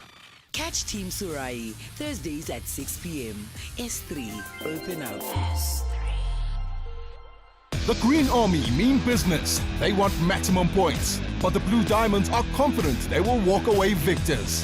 This is the Hollywood Bet Super League. Do not miss out on the exciting encounter between SM Velo Women's FC and JVW Ladies FC. This Sunday, 8 June 2025 at 2:30 p.m. Streaming live on SABC Plus and SABC One. Proudly brought to you by SABC Sport. For the love of the game. This is Thulasizwe Simelane on the Morning Brief. 14 minutes after 7. Let me firstly give credit to the initial reporting of IOL on this story. Just 2 weeks ago, Stats SA tabled the quarterly labor force survey that made for distressing reading, revealing that 291,000 jobs were lost in the economy in the first quarter of this year, and thereby pushing the unemployment rate to 32.9%. And in line with the trend over time, youth unemployment is always particularly pronounced, with the unemployment rate for young people between the ages of 15 and 34 now at 46.1%. Some interesting insights coming in on the psychological effects of prolonged unemployment, with experts reporting that young graduates in particular are becoming more and more despondent about their careers as they continue to face unemployment. So let's speak to Dr. Gangsterism Mashiko, who is a clinical and sports psychologist, speaker and author. Good morning to you, and thank you for your time. Just the psychology of unemployment. It's easy to, mouth off the figures and statistics and percentages, but as we always say, there are lives behind all of this. There are people whose lived reality this is, prolonged unemployment and battling to break into a market. Just talk to me about that psychology. Good morning, and thank you for having me. Sadly, there's a crisis in the country because unemployment is really impacting the youth, and sadly, it seems like it's still hopeless. And, psychologically, it impacts them in terms of their self-esteem, their self-worth, and just a sense of hopelessness because, they have invested so many resources to get that education, and to end up being unemployed, it's really impacting them in a way that they are now at risk for certain mental health challenges, such as your anxiety, depression, trauma responses, and it really creates this desperation, to make something out of their lives, which is quite risky for us to have as a nation in terms of the mindset of the youth. And Doc, whenever we report the unemployment figures, we always give the official unemployment rate, and then we talk about the unofficial expanded definition, which we always say, without thinking much about it, includes discouraged work seekers. There's a psychology as well, even to that discouraged work seekers, because I imagine that these are people who actually want to work, but they become discouraged because there's no hope. Definitely, and they become so discouraged and quite hopeless. And, even, when they do get the opportunity to go for interviews, there's so much negativity around, people who get jobs, who gets the job. There's so much corruption as well that can be quite discouraging for them. And unfortunately, even the previously, jobs that got people into employment, it's not the case currently. I mean, we've seen the crisis with doctors, for example, nurses. It's almost like that was a guaranteed employment career or degree. But unfortunately, nowadays, it's not the case. So it puts them at risk, for severe mental health challenges when the reality in coming into the workspace or attempting to get into the workspace is not what was expected. Yeah, and say a bit more about that, the element of graduate unemployment, because, the message has always been that study hard, obtain that qualification, get a degree, get even a postgraduate degree if you can, that will increase your prospects. Does that add to the layer of despondency when you are not able to secure employment, having gone through all of that, having done everything basically that you are encouraged to do? Definitely, the system is failing the youth in that there's not enough, for example, jobs out there available to the population. The population is growing, and unfortunately, what was previously a profession where a job was almost certain, it's not the case currently, and it's quite sad. And I feel like nothing is being done, or it's not being done quick enough to ensure that, this crisis is averted. It's just, people are hungry, right? People are hungry, people are desperate now, and it's really reaching a crisis point at this point.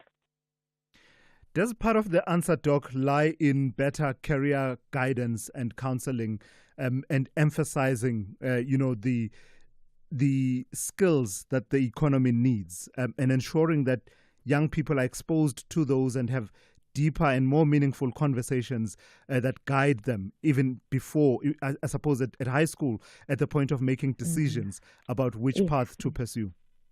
Definitely, and unfortunately, the careers that are promoted, or the paths that is usually promoted, is the university route.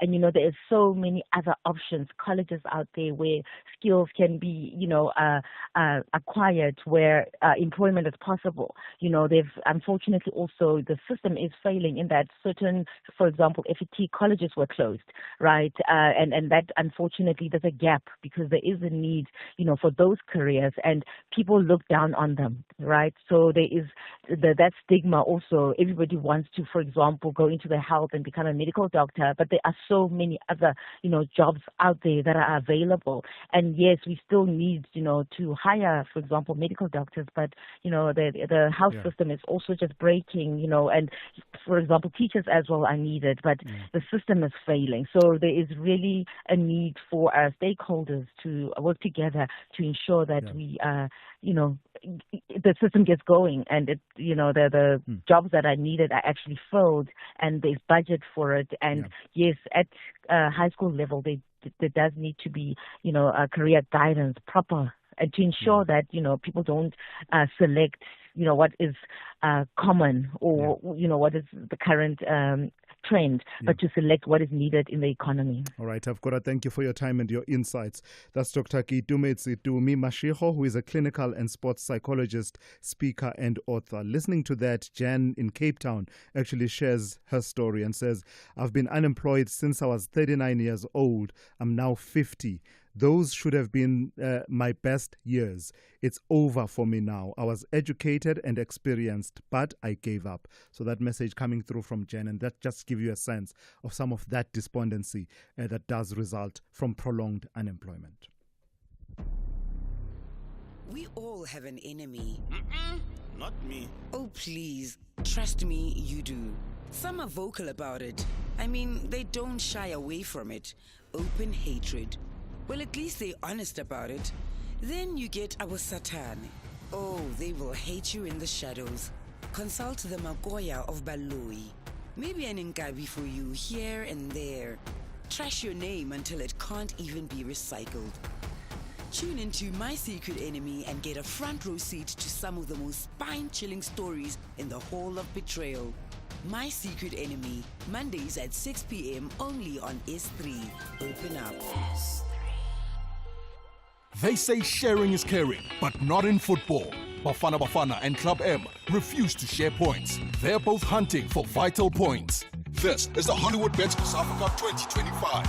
Catch the spectacular action of Southern African football. South Africa versus Mauritius. This Tuesday, 10 June at 2:30 p.m. Streaming live on SABC Plus and SABC One. Proudly brought to you by SABC Sport. For the love of the game.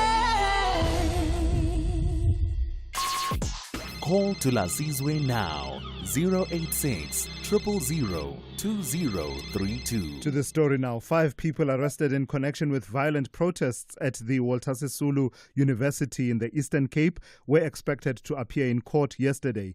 According to police, protests turned violent at the institution's Mthatha main campus after news emerged of residence manager Manelisi Mampane being granted 10,000 rand bail by the Mthatha Magistrates Court.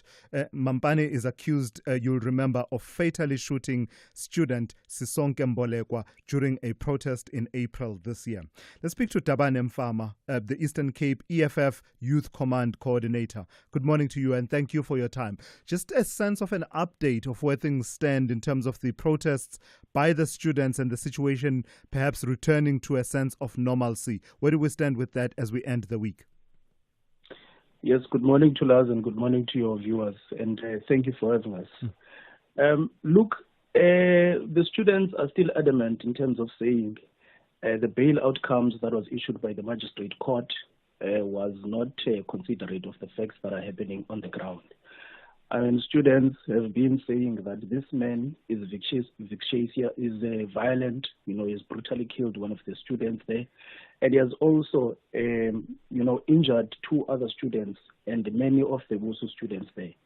Now, I want to correctly put this on record that the EFF Students Command and the Youth Command in the Eastern Cape is in support of the students there in the Mthatha WUSU College, it's a university. Mm-hmm. On the basis that we feel as if that bail outcome was not warranted because Mr. Mampane, when he was asked of his address individually, he said he does not have an address, but we got to learn that another policeman who is not involved in the case is the one that knows about the bail.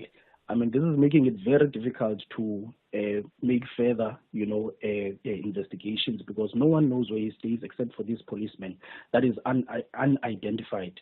So even the investigating officer himself is not aware of the address of this individual. So the students are saying that we're rejecting that bail outcome and we are not going to rest until a favorable consideration is issued by the magistrate court. So the students are now saying, since after the bail application of Mr. Mampane, even media houses were not allowed to broadcast the proceedings inside the court. Which is quite weird. But surprisingly, yesterday, when the 5 students that were issued 500 bail each, media was allowed. It demonstrates clearly to everyone that the students are no longer now fighting with Mr. Mampane and the university. Now they are fighting with the judiciary system, on separate cases. What do you say, Tabane, to those who will say, why don't you allow due process to play itself out? People that will say the bail application and decision is a judicial function and you are not part of the judiciary. Yes, you can agitate for what you would like to see happening, but when agitation goes as far as to turning to violent protests, then it becomes problematic. I mean, that's a misrepresentation of what is happening. No, nothing is being violent. Students are not violent. They do not carry any firearms. They do not have any weapons on the ground. They, in fact, have a foam shield and some mattresses to protect themselves against the militarization of the police. But a petrol bomb is a weapon. No, I'm not aware. And those were thrown during that protest. We saw one sort of burning under one of the police nyalas during those protests. Well, me and you could agree now on this interview that when violence is meted against you in the form of police brutality, you are forced to protect yourself, especially when you know that you have done nothing wrong. I mean, the students on the ground there in that campus are fighting for a just cause. They fear for their lives. One of the students who are victims of the police violence said to us that I'm scared for my life. Everywhere I go, I need to make sure that I've got protection in the form of the community members, in the form of my students. I cannot walk alone because this man is outside of the outside of the gates of the jail. Yeah. So just lastly then, Daban, what is your ultimate message around issues of considerations of bail? Because it would seem to me that's where the disconnect is. Understandings of the circumstances under which a person can be released on bail or denied bail. How does this case demonstrate that disconnect? Well, our issue as the EFF Youth Command is not that people must not be allowed bail, but the basis to which Mr. Mampane was allowed bail is irregular. It does not make sense. I mean, during the court proceedings, you would know this, that the magistrate paused for a second, went outside after receiving a note. We do not know what the message is carried by that note. He comes back, issues the bail to Mr. Mampane. So our disconnect, with that process is such that there was irregularities, that we see inside the court proceedings. And then on those bases, we're going to follow up on this matter. We wrote to the NPA saying they must file an urgent application to appeal the bail granting of Mr. Mampane. All We right. do not think that that it was fair. We do not think that justice was served on the All case of Sisonke. Let's leave it there for this morning. Thank you for your time. That's Tabane Mfama, who is the Eastern Cape EFF Youth Command Coordinator. This is SAFM Sport with Zai Khan. If I had my way, Zai, if I had my way, I wouldn't be here right now. I'd be landing in Pietermaritzburg, going to Comrades' house to pick up my race number and all of those things. But alas, look at me. I'm here with you. And we're going to play the Chariots of Fire at some point. It won't help me. Well, anyway, they say there's nothing like hearing that rooster crow. Let's go to our very special queen of the ultra-distance race, Helder Steyn, etching her name in the Comrades Marathon history books. Now, she smashed the women's uprun record with a time of 5 hours, 49 minutes and 46 seconds last year. Already the down run record holder, Steyn is the first athlete, man or woman, to hold both records simultaneously. But it's her mindsets that making the headlines. My approach to the race keeps changing. I'm learning. I'm still a student as well of the race, but I also understand that performance comes first. So for me, it is about getting out there and getting the most out of myself before I think about anything else. Before I think about how tough the race is or how strong my competition is, I think about how can I get the most out of Garda? How can I be better than I was this time last year?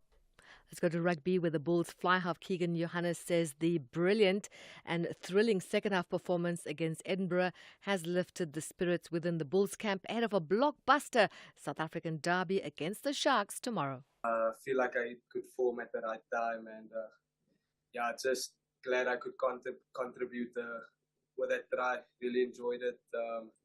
As you could see, the spirits were quite high in that second half. We're just happy to pull it through. And obviously the faithful was steadily behind it. Let's go to soccer. Former Wydad Casablanca and Mamelodi Sundowns head coach Rani Mokoena has publicly expressed interest in rejoining Orlando Pirates. Mokoena briefly took charge of the Buccaneers back in 2019, says he still holds the club close to his heart and would of course consider a return. Now 38 years old, Mokoena is back on the market after parting ways with Wydad, and he says he's learned from three of the best footballers on the continent, including Pirates chairman Dr. Ivan Khoza. And finally, tennis. The world number one, Arina Sabalenka, moving closer to a maiden French Open title by taking out four-time champion Iga Swiatek. It was a blockbuster semi-final. Sabalenka will meet the second seed Coco Gauff in the showpiece tomorrow. Almost like the whole life I've been told that clay court is not my thing, and I didn't have any confidence. And in the past, I don't know how many years, we've been able to develop my game so much. So I feel really comfortable on the surface, and I actually enjoy playing on clay. And if I'll be able to get this trophy, it's just gonna mean the world for us. And yeah, I'm ready to go in that final and to fight. We'll take a break. We'll be serving back more sport. Top of the hour, I'm Zai Khan.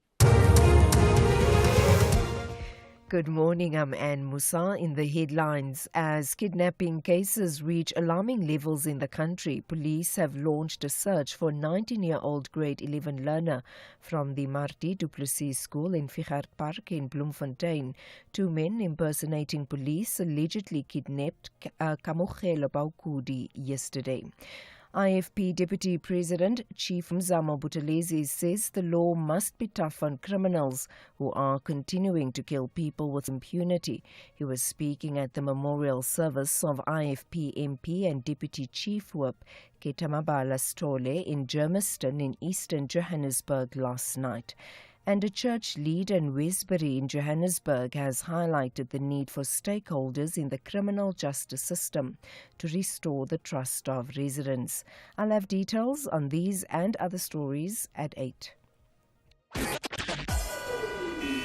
SAFM, guiding you through the rush hour traffic.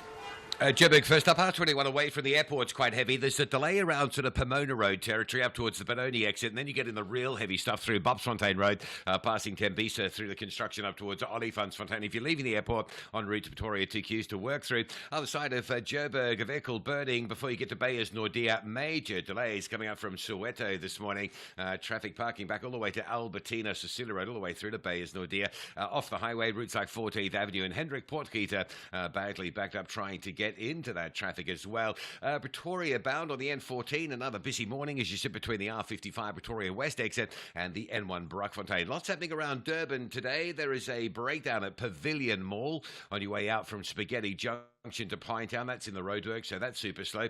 Truck crash on the M7 from Pinetown towards the Bluff at the N2. That traffic is parking back all the way to North Dean and at North Park. And of course, the closure of Masabalala Yangwa in place between the stadium and Sandili Tusi. That closure in place now until sometime early Tuesday for setup and breakdown around the finish line for this weekend's Comrades. There's a little bit of unusual congestion as you'd expect in that part of Durban. Protesting at Motox north of Polokwane this morning. Expect some disruption along that N1 highway corridor. Cape Town M3 looking beautiful between Constantia and Newlands. You can tell it's a Friday. No traffic delays to report on that section. R300's very busy though from Kales River. Delays up towards Van Riebeek Road, and then they hit a second queue on the R300 going north up towards the N1. With your traffic updates, I'm Rob Byrne. The business update on SAFM. Darling, good morning to you once again. This is news specifically tailor-made for your LSM and your preference. Tell me about Prada and the acquisition that they are making in an Italian leather maker. Now, this acquisition, Tulas, comes hot on the heels after it picked up Versace at the beginning of the year, and there has been concerns around cash flow as luxury companies have been dealing with declining sales and earnings, and many analysts think it's prudent to keep cash on hand. That, however, not stopping Prada this time around acquiring a 10% stake in Reno Mastrotto, a prominent Italian leather goods company. The move is part of its strategy to strengthen control over its production process. The luxury group will transfer 2 tanneries in Italy and in France to Reno and make a cash investment to further solidify their partnership. Now, Reno is backed by private equity firm Renaissance Partners and is a leading supplier of leather to the luxury, automotive, and interior design industries. Prada says this strategic move highlights its efforts to secure its supply chain and ensure high-quality leather for its luxury products. Markets, however, had a muted response to the news. The share price didn't move much in yesterday's session. Who is Jubilee Metals? And tell me about them mulling an exit from their PGM operations in this country. So Jubilee Metals is a locally listed mining company, Thulas, and they have their core operations in Zambia. They do have some assets in SA as well, the PGM assets, but as you mentioned, they're trying to get rid of those assets. The group is considering a $90 million offer from a private mining and metals trading company to sell its local chrome and PGM assets. This move would allow Jubilee to focus on its Zambian copper operations, where it sees growth potential. Now, as copper is a critical metal, of course, Jubilee's copper strategy has gained traction with the Rowan operation fully operational and near-surface mining opportunities like Mokoyo and Project G offering growth potential. The company has invested in expanding its Rowan operation, increasing annual copper output as well. Additionally, the global copper market is expected to experience a surge in demand driven by the shift to EVs, solar panels, and growth of data centers and AI infrastructure. Copper demand is anticipated to increase by over 40% by 2040, making it a critical metal in the global energy transition. And so analysts believe that Jubilee's focus on its Zambian copper operations positions it to benefit from this trend. And I guess that's why we're seeing them really focused on those operations. Lastly, Dowling, please give us another recap of market activity at this hour. So starting in Asia, markets mixed as optimism from positive talks between Presidents Donald Trump and Xi Jinping were wiped out by the public row between Trump and Elon Musk. With that, the Japanese Nikkei trading in the green, up 0.5%, while the Hong Kong Hang Seng trades in the opposite direction, shedding 0.1%. Over in Wall Street, futures in positive territory, making a U-turn after yesterday's negative showing. Traders on that front eyeing that all-important jobs print for May, which will give insights on whether Trump's tariffs have slowed hiring in the country. And then coming back home, an upbeat close for the JSE, boosted by gains in gold and platinum prices. The all share gaining 0.8% in yesterday's session. Meanwhile, the rand is hovering at near 6-month highs at 17.74 to the dollar. Government bonds as well also charging ahead, hitting levels last seen in 2022. So overall, SA assets really proving to be resilient in these uncertain times. All right, thank you for that. That's Ndauling Lechela. Look out for more of her insights in her third report of the morning. And that's coming up just after 8:30 here on The Morning Brief. A bowl of cereal, a glass of orange juice, some flavored yogurt for breakfast. Ultra-processed products such as these may be high in sugar, salt, or saturated fat. Having too much of these products could lead to diabetes, hypertension, and heart disease. Our health is in danger. We have the right to know what's in our food. Demand front of package warning labels. Now, sign the petition on heala.org. HEALA.org. It's a game of two halves, represented by two national flags. And both nations are chasing victory to bring joy to their citizens. This is more than just an international friendly. It is the Southern African Derby. Mzansi's Bafana Bafana face the Mambas of Mars. Catch the incredible action of African football. South Africa versus Mozambique on Tuesday, 10 June at 7 p.m. Streaming live on SABC Plus and S3. Proudly brought to you by SABC Sport. For the love of the game. Call Thulasizwe now. 086 000 2032. Yeah, we've placed plenty of topics on the agenda. Someone says, shout out to my sister running the Comrades Marathon on Sunday. The only thing, though, we would have wanted you to share the name of your sister so that we give them a proper shout out. Yeah, shout out. That's how you pronounce it. You don't say shout out. Let's play one or two of those voice notes and then go to the calls. Good morning, Thulas. All the best to the following people for Comrade Marathon. Pastor Lukanyo Mgunyana, Potsotso Mailula, Humbulani Matamela, Mr. Paladi, and all the Alwell North top runners. We say all the best. We will be cheering you from our TV screen. Go there and enjoy yourselves. Letsolo, East London. Good morning.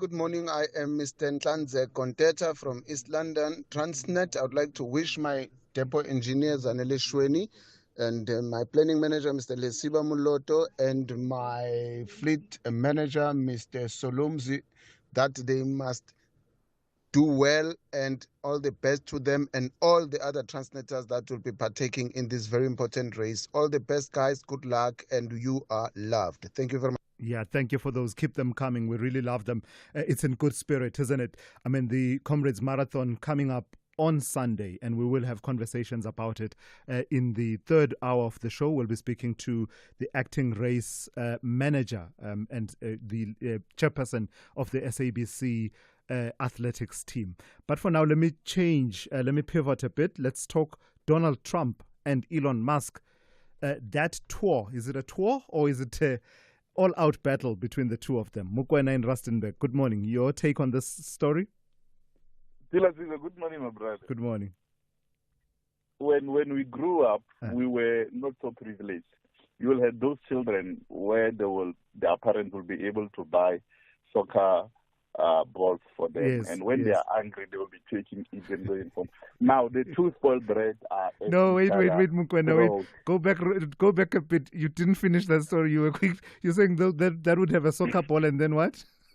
Now, no, there will come a time that they will take the soccer ball and put it under their armpit. And we will be just there watching our mouth dry and all those other things. And we will want to still play. But the ball will be going home and we'll try to... when things are not going their way. When things are not going their way, they take the ball. So who's like... who's like that between these two? Now are at each other's throats. And what I'm waiting for, I'm waiting for Donald Trump to come out and say, Elon Musk has misled me, saying that there is a genocide in South Africa, and there's no such things. Yeah. So I'm just waiting for that. And moving from that one, I also want to applaud the portfolio committee of sports and culture, the portfolio of higher education. I saw them holding those members accountable, which is what we want as a country, so that they will make the country to go forward. And lastly, to bid farewell to son of the soil, or the former president, Edgar Lungu. A very humble man indeed. Yeah. All right, thank you. Thank you for that, Mukwena, out in Rustenburg. I'm chuckling and I'm laughing because it's debatable whether I was one of those children with the soccer ball. I don't believe I was, but I wouldn't be surprised if someone from my childhood came and made the allegation, which allegation would be strongly denied, that I was one of those children who would have the soccer ball and bring it for everyone to play. And then when you substitute me, the game is over. I'm going home with my soccer ball. Glenn in Bedfordview, good morning. You want to talk Trump and Elon Musk? Thulas, good morning, my brother. Good morning. Please go ahead. Yes, we've been praying for this day to come, and now that it's here, we are celebrating. This fallout reminds me of about the fallout between Julius Malema and Jacob Zuma. Because the very same way that Trump was ascended to power, the very same way that Julius Malema propelled Zuma to get into the union buildings. And within a few years, there was a big fallout between the two of them. So that's what is happening between those two. And Trump is going to say very soon that Musk is the one who's been lying and sending me false files about South Africa. Watch the space. Sure. Yeah, no, it looks like, last night, because it's because of the time difference, Glenn, it was daytime on their side, and they were just exchanging these jibes on their respective social media platforms. And it felt like by the time it's morning in South Africa, I just thought, you'd have Elon Musk already deported to El Salvador. Yeah, a huge bomb is coming. Just watch it first, my brother. You'll see. Before the end of the weekend, you'll see. Thanks, Glenn. Thank you for that. We'll be all eyes on that. Tula in Bedford View as well. Good morning. Also on the same issue.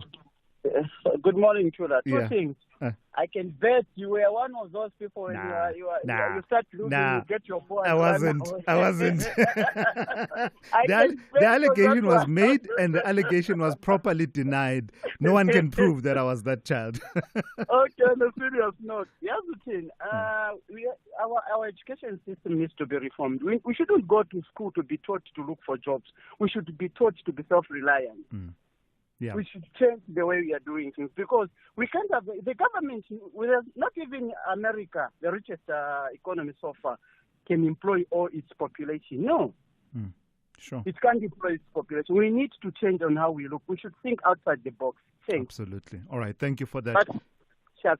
Yeah, that's Tula in Bedford View. In fact, let me follow it up with a call from Zola in Bloemfontein. Good morning to you, Zola. Also on the same issue of youth unemployment. Good morning, Chulas. Good morning. And good morning to the listeners. Chulas, we have a serious problem of youth unemployment in this country. I would appreciate it if you can sometimes call in a minister or somebody responsible in the SOE so that we can voice out our frustration with regard to corruption and youth unemployment, how some youths are being dismissed or sent home. I think that will help us. Yeah. And the minister must then make a follow-up maybe to conduct an investigation. Yeah. No, absolutely. Thank you for Especially that. the SOEs, the water sectors. Yeah. In 2014, one of my friends was killed in the Free State for blowing the whistle. Till today, nothing has been done. The case just disappeared. He was shot and he died. Sure. Thank you, Chulas.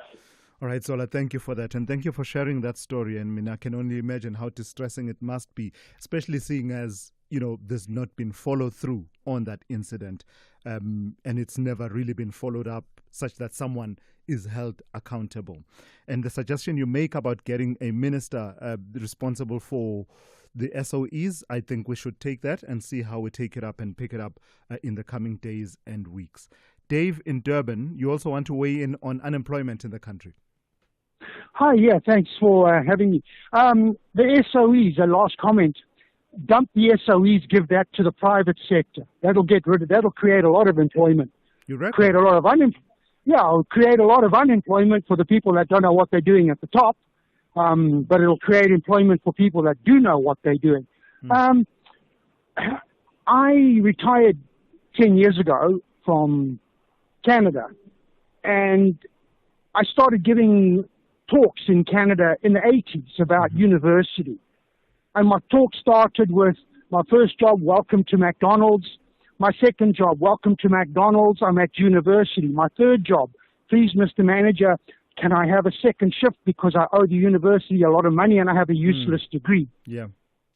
And that's worldwide. China, the same thing, all those university students unemployed. And so it comes back to, I think it comes back to parenting, and the government must set policies, but it's up to parents. Basically, it starts with the parents. My dad looked at me, I didn't go to school here. Yeah. My dad looked at me and he said, son, I'm an engineer. I know what it takes to go to university. He said, and quite frankly, when it comes to that, you're as dumb as two short planks. Sure. Wow. He said, I've never seen you read a book. I've never seen you study. I know you can read because you're passing your exams. So he said, but he said, when I watch you with a bicycle, you'll strip a bicycle down, you put a bicycle back together. So think about that, Trey. So in the formative years is where the conversation should be happening, Dave. It should be happening at the beginning. I mean, my mother thought I was the next bloody rocket scientist. My father said, I don't care what she thinks, you're as dumb as... Yeah, he said, you're as dumb as two short planks. I'm not spending any more money on... That's exactly what he said. Dave, thank you he for said, that. I'm not spending... Yeah. So, like, the industries... Dave, I'm sorry, I've got to move on, but I do take the point that you are making. Thank you for that. Okay. That's Dave in Durban. They're weighing in from his own personal experience, where the conversations should be happening about guiding young people in terms of the careers they should be pursuing. SAFM, guiding you through the rush hour traffic. Good morning. Very heavy on Joburg's N1 leaving Soweto on the way through to Randburg. It's a vehicle fire incident from earlier this morning before Bayers Nordier. The traffic all the way back through to Maresburg, back to Albertina, Sicily. R21 is heavy, passing Tembisa on your way to Pretoria as you hit the double lane section of lane closures there for roadworks. Allendale Road leading Tembisa across to Midrand around Carstenoff Clinic. Factor in some queue time to get along that route this morning. Durban, a major truck crash on the M7 towards the bluff at the M2. Traffic's all the way back to North Dean, North Park. It's heavy leaving Pinetown, bluff bound along the M7. A breakdown at Pavilion Mall in the roadwork, so coming through Spaghetti Junction out to Pinetown.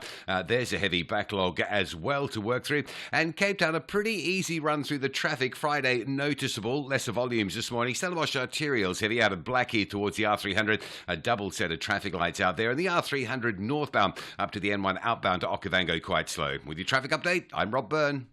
Take a bite full of mystery on the Tastemaster SA this Tuesday evening at 7:30 on SABC2 as the bottom 6 contestants face off in the Elimination Challenge. It's all about fine dining desserts and finesse, inspired by South Africa's first award-winning halal fine dining restaurant, the Happy Uncles. Who will taste sweet victory? That's the Tastemaster SA, Tuesday evenings at 7:30, repeat Wednesdays at 1 and Sundays at 4 p.m. on SABC2. They say sharing is caring, but not in football. Bafana Bafana and Club M refuse to share points. They're both hunting for vital points. This is the Hollywood Bets COSAFA Cup 2025. Catch the spectacular action of Southern African football. South Africa versus Mauritius. This Tuesday, 10 June at 2:30 p.m. Streaming live on SABC Plus and SABC One. Proudly brought to you by SABC Sport. For the love of the game. The Morning Brief with Thulasizwe Simelane.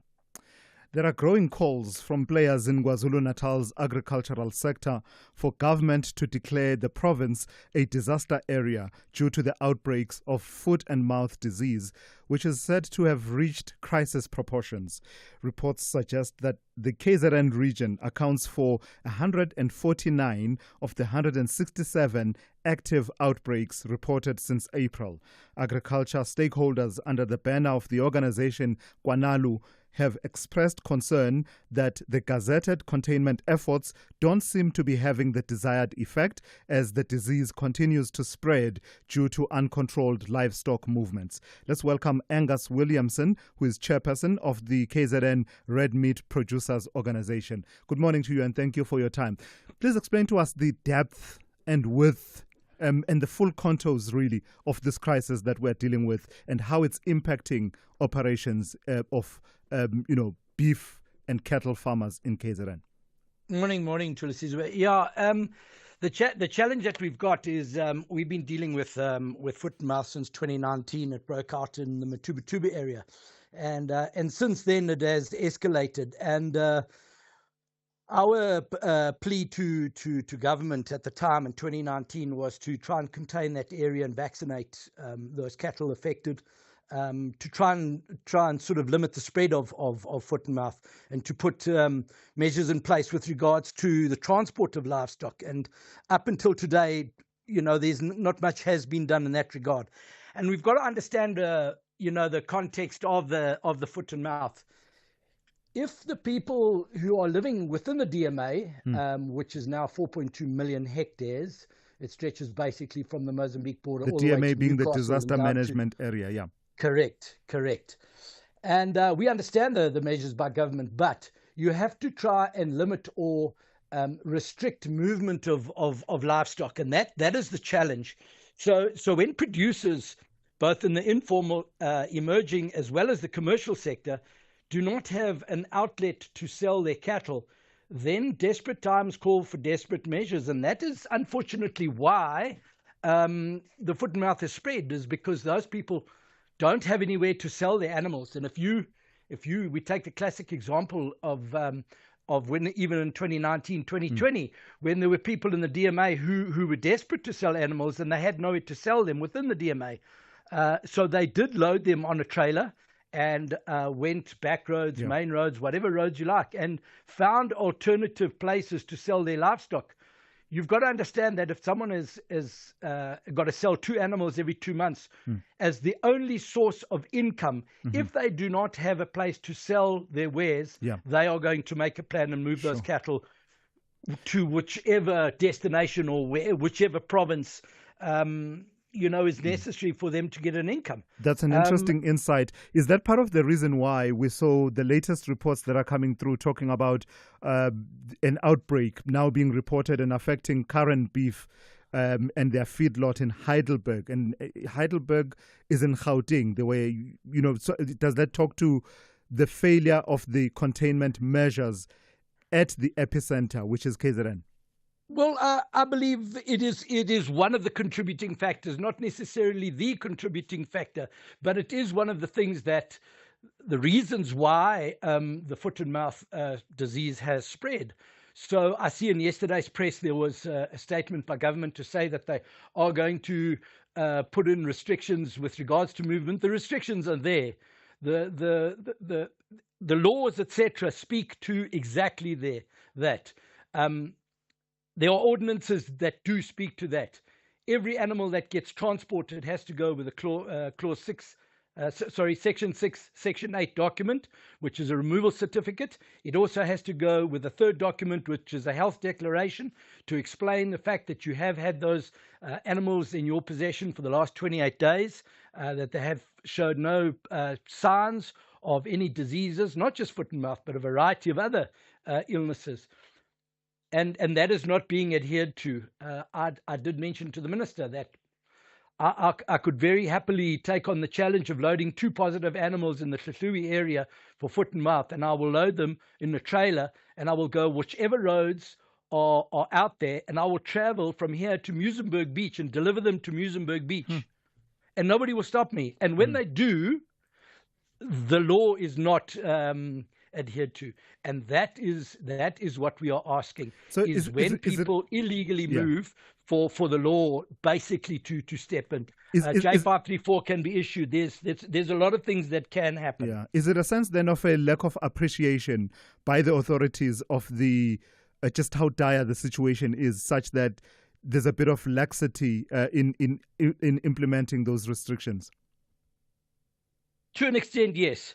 So I traveled around the country, and I traveled up to Nampo in the Free State 2 weeks ago, and I stopped just the other side of the Free State border, and I was stopped by the traffic police, etc. And I wasn't speeding.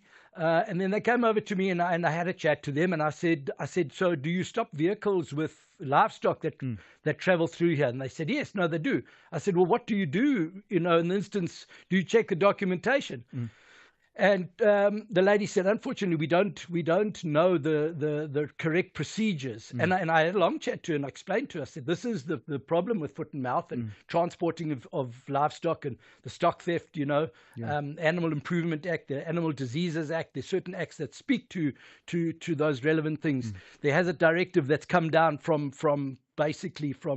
the Deputy Minister of Police to say that this is the protocol that you have to follow. And unfortunately, it doesn't reach ground level. So, and that to me is a challenge. Lastly then, Angus, who needs to do what at this point? I hear the calls for a declaration of a state of disaster for KZN. But as you just told me, that has been done in the past. And, to varying degrees, some of the restrictions still remain in place.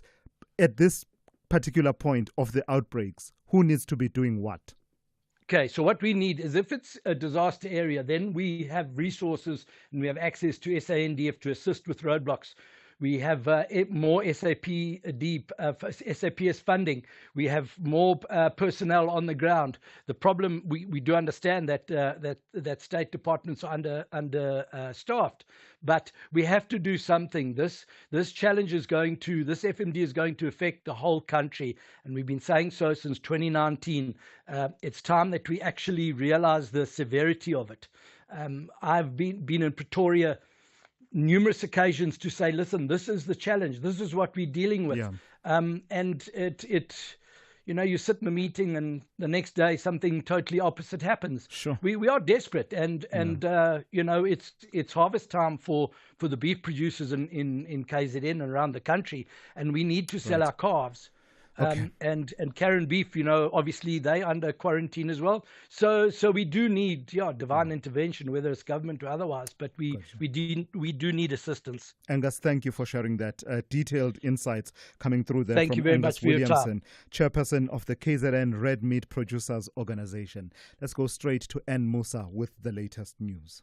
Outsurance will go out of their way to try and save you money on your car insurance. If they can't, ask for 500 Rand. SMS out to 30754. Now that's good news.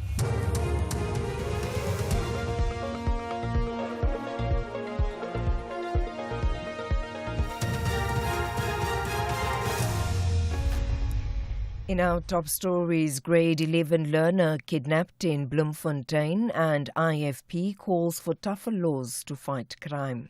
Good morning.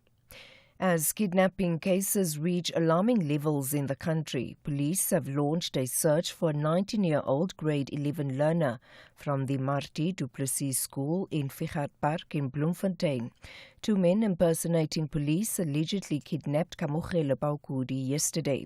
Police say the men were in a double cab with blue lights when they pulled over the learner and his driver. Palisa Matene reports.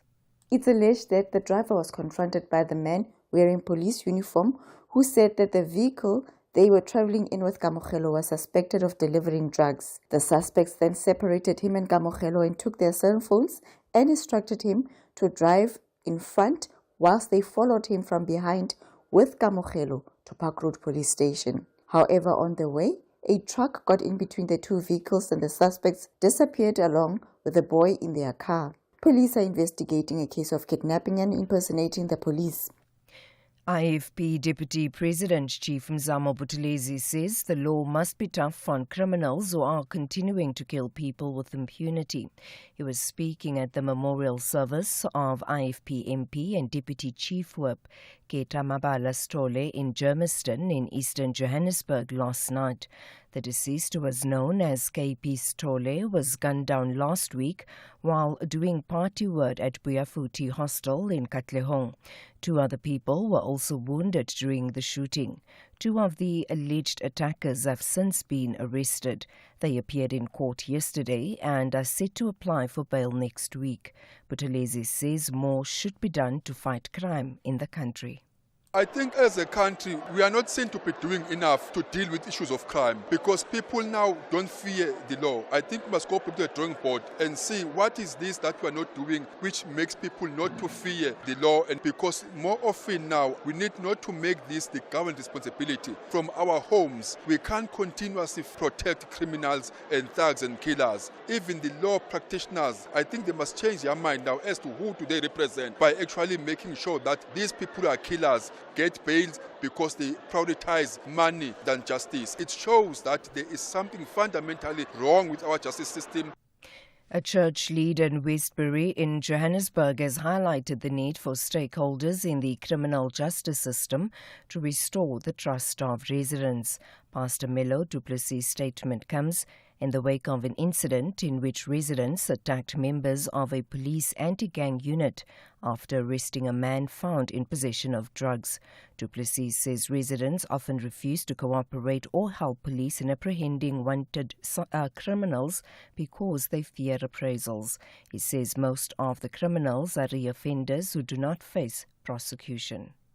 We have to have a roundtable discussion, and we do have it sometimes, but I think the right people are not attending. One of the departments that needs to attend is the NPA, because I think they play a major role here, because SAPS would arrest people and the next day they out. So people feel that SAPS is siding with the people. So I think the NPA plays a major role here, where they have to come in and intervene, because if SAPS do arrest these guys, they out again. Water and Sanitation Minister Pammy Majudina is today expected to officially hand over the Tulbagh Bulk Water Supply Project at the Witzenberg local municipality in the Western Cape. The project is worth nearly 48 million rand. The department says it contributed 43 million rand to the project through its regional bulk infrastructure grant. The municipality contributed 5 million rand and implemented the project. The department spokesperson Risani Mavasa says the construction of a dam and the upgrading of pipelines and wastewater treatment works will benefit the residents and surrounding areas. And finally, the Lebanese government has condemned renewed Israeli airstrikes on Beirut's southern suburbs as a violation of a ceasefire agreed reached last November. The president says the late-night attacks show that Israel is opposed to peace in the region. The BBC's Hugo Bachega has the details. The Israeli military described the locations as underground facilities used by Hezbollah to produce drones. Footage appears to show secondary explosions, suggesting that ammunition was being stored in at least one of the locations hit. What the Israeli military haven't explained is why this attack had to happen at night, shortly after 10 o'clock. Israel has carried out frequent airstrikes across Lebanon on targets it says are linked to Hezbollah. Recapping the top story, police have launched a search for a 19-year-old grade 11 learner from the Marti du Plessis school in Figat Park in Bloemfontein. Two men impersonating police allegedly kidnapped Kamogelo Baukudi yesterday. For SFM News, I am Anne Musa. Those were the top stories for this hour. Don't miss out on a possible car insurance saving. SMS out to 30754 for a quote. Outsurance, where you always get something out. Have you heard the latest news? Vincent, a 40-year-old man, wanted to save money on his car insurance premium, so he got a quote from Outsurance. Vincent now saves a massive 990 Rand a month on his 2022 Ford Ranger 2.2 litre.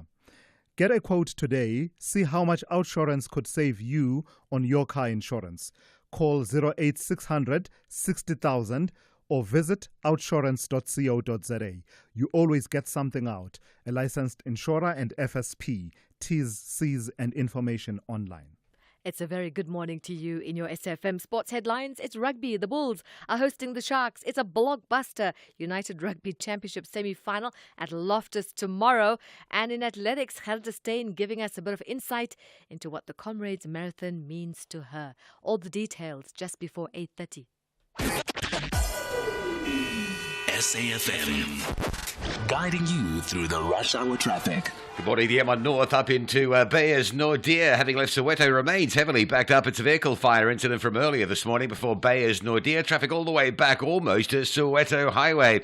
21 away from the airport, two queues, one up towards the Benoni exit, another it gets even heavier as you route through Bupsfontein up passing Tembisa into the roadworks by Olifantsfontein Road. Olifantsfontein Road out of Blue Hills, or coming across from Clayville in towards Midrand. Very heavy backlogging going on there this morning as well. And between Pretoria and Hartbeespoort, the extension of Thunderhof remains closed at 10 rooms. That's due to protesting. On your way to Durban, maybe for Comrades, there's a big queue up of traffic approaching Warden. It's the N3, a truck crash just by the R103 junction in that central Warden area. Very heavy backlogging there. Durban, a truck crash on the M7 routing towards the Bluff at the N2. That's heavy this morning. If you're leaving Pinetown, the back of the queue around North Dean, North Park territory. And Cape Town, lights out on the Stellenbosch Arterial, Westbank Main and R300. It is heavy coming across from Blackheath towards Delft and the Noinsfontein Road, leaving Cales River heading to Stellenbosch Arterial Road, all backed up as well. With your traffic update, I'm Rob Byrne.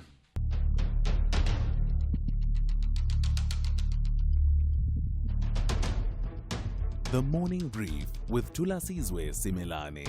Weekdays, Monday to Friday, 6 to 9 a.m. The Morning Brief with Thulasizwe Simelane. Weekdays, Monday to Friday, 6 to 9 a.m. 9 minutes after 8 on this Friday. It is absolutely great to be in your company. This is the third hour of the Morning Brief here on SAFM. I won't even make no bones about this. This is self-indulgent, right? I look forward to the conversations about the upcoming Comrades Marathon. It is absolutely self-indulgent.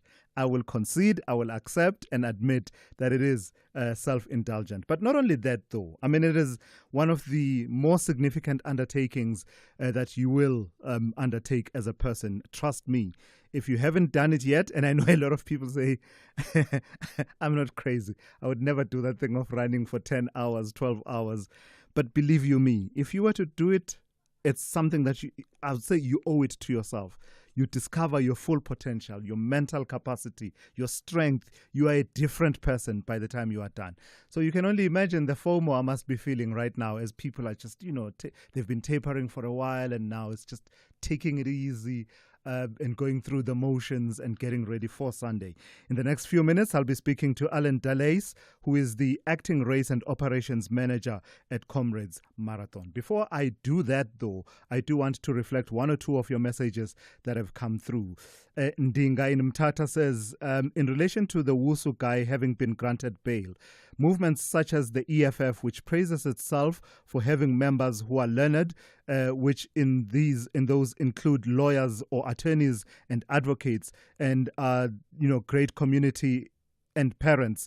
We have a duty to tell and school the learners that the fact that Mambane, the accused guy, got bail, it does not mean he will not account for what he is alleged to have done, as the trial stage is hopefully coming. Therefore, his bail is not a determination of his guilt or innocence, but a different inquiry altogether. And that's absolutely right in terms of how the law works. Thank you for that. And then let me read, someone says, I want to reiterate what Pastor in Cape Town illustrated here, that these young people are now having parallel gangs in townships which are very ruthless. Here in eThekwini townships, it is rife, especially in Inanda, with infamous West Gang, which has majority of kids from 14 to 25 on average. So that's talking to the conversation that we had earlier on about the number of young people that are increasingly being recruited, we are told, into gang activity. Keep them coming, and I will also take your calls as well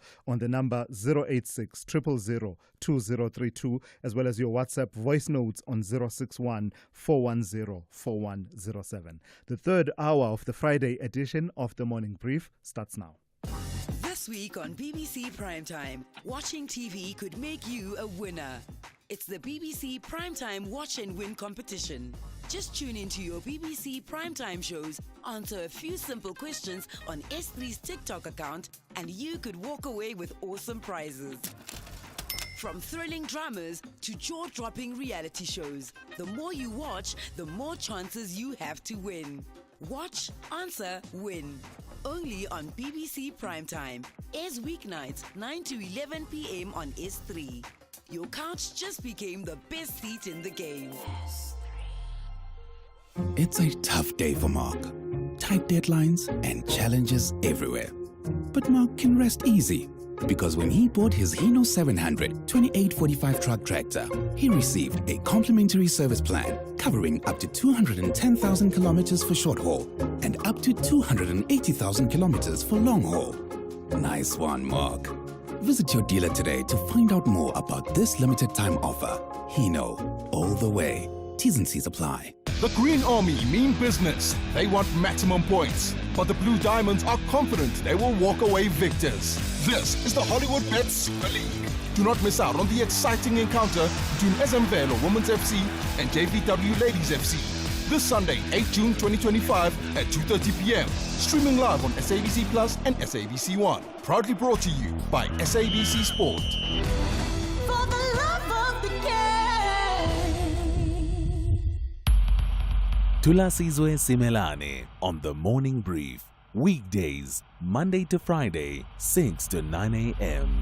Yeah, let's get to that story then. On Sunday, this coming Sunday, the 98th edition of the Comrades Marathon, and it will be taking to the streets highways and byways, or maybe not the highways, the byways between Pietermaritzburg and Durban. And it will feature some 22,677. All right, let me say this number slowly. 22,677. Yeah, runners who will be looking for some extra assistance, some of them, to reach the finish, either within their goal time or before the final cutoff of 12 hours. So let's speak to the acting race and operations manager at Comrades Marathon. That's Alain Delays. Good morning to you, and thank you for your time, Alain. Just tell me about the systems. We've been hearing from Rob Byrne about the beginning of the road closures and other preparations. Is it all systems go for Sunday, and what does that look like? Good morning to you and all your listeners. Sorry, I just wanted to correct you. My title is no longer acting race and operations manager. Sure. I'm the permanent general manager of the Comrades Marathon. Perfect. Yes. So, yes, all systems go. Road closures are in place at Masabalala Yengwa Avenue for the construction of the actual finish line area. The construction process is all going very well. It's full steam ahead today because we had 48 hours in which to build the actual finish line where the runners will be completing their Comrades journey. So it's a very tight schedule, but it's all hands on deck with our various service providers and suppliers. And everything else is all on track. Our logistics are going very well. With an event with the magnitude of the Comrades Marathon, you always have curveballs and challenges along the way. Yeah. But it's how we deal with them and maneuver those that gets us, moving forward. But other than that, all is going well. Alain, what for you is the measure of success of a Comrades event? When what happens, do you consider it to have been a successful one? Well, number one is safety. So if the runners have a safe race without any incidents or any, dramatic medical incidents, for example, that's the main thing, if you can host a safe event. And then secondary to that is that everyone has an enjoyable event, because the runner experience for us is paramount, so safety and their experience.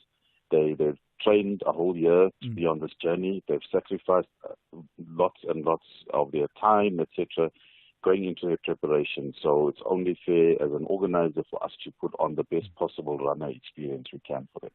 And what are the conditions that you are expecting on Sunday? I've been hearing a bit of talk about the weather might come into play, and I suspect if it does, maybe it might be in favor of the runners. But do you consider all of those factors?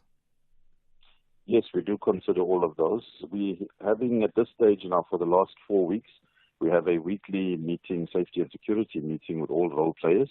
And the SA Weather Service is one of those role players that sits in on our weekly planning meetings.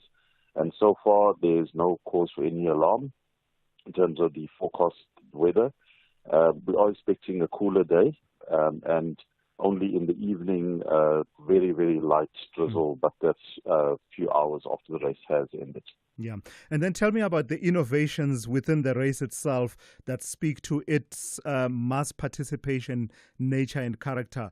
Those who don't engage in running won't know. They'll think a bus is a vehicle that carries people, that has wheels in it and a steering wheel. But a bus is a completely different thing for those who do road running. Tell me about the buses, the innovations around the buses, as well as the starts in waves. So I suppose start with the starts, starting in waves. Yes, so at the start, for the first time ever in the history of the Comrades Marathon, we will have a two-start setup. Traditionally, the start of the Comrades Marathon is always one start, all runners starting at the same time, and it's always started at 5:30 a.m. This year, we're having a two-start, and the reason for that is safety. So we have the largest ever field of down-run starters, which will be roughly around 22,000 come Sunday due to, runners being injured, etc. So this will be the largest ever, or is the largest ever down-run field in the history of the Comrades Marathon. So taking that into account, previous years, largest ever down-run was around 18,000. So to put that into perspective, we've got 4,000 extra runners that are participating and starting the race.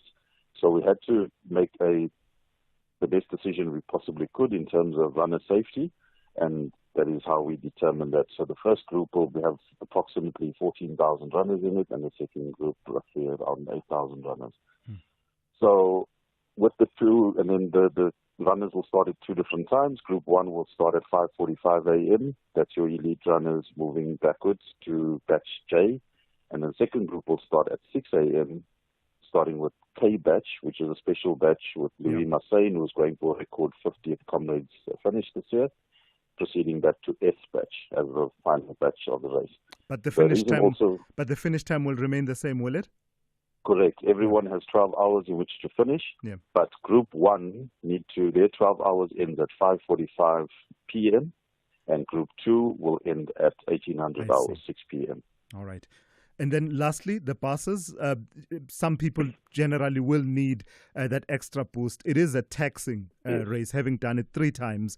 I know that it is quite taxing. So tell me about the buses and the innovations you are introducing there. Yes, so we've always had runner buses. So for your listeners that don't know what that is, it figuratively takes on a similar principle. In other words, you have a driver who you would see having a flag hoisted on a backpack behind them, and that flag will have a time of what the finish time that driver is intending to take his group of passengers, being runners, to the finish line. So traditionally, we would just have one bus driver with his pacing flag, and those runners get onto that bus and follow him or her to the finish. This year, the innovation that we've introduced is on the bus is to have 2 conductors. So if you picture in South African context on a minibus Quantum, for example, you would have a driver and a conductor that controls the passengers. So the principle is very similar. The bus driver will be at the lead of the group. You'll have a conductor halfway down the group and a second conductor near the rear of that bus that are controlling movements, and very importantly to also consider their fellow runners.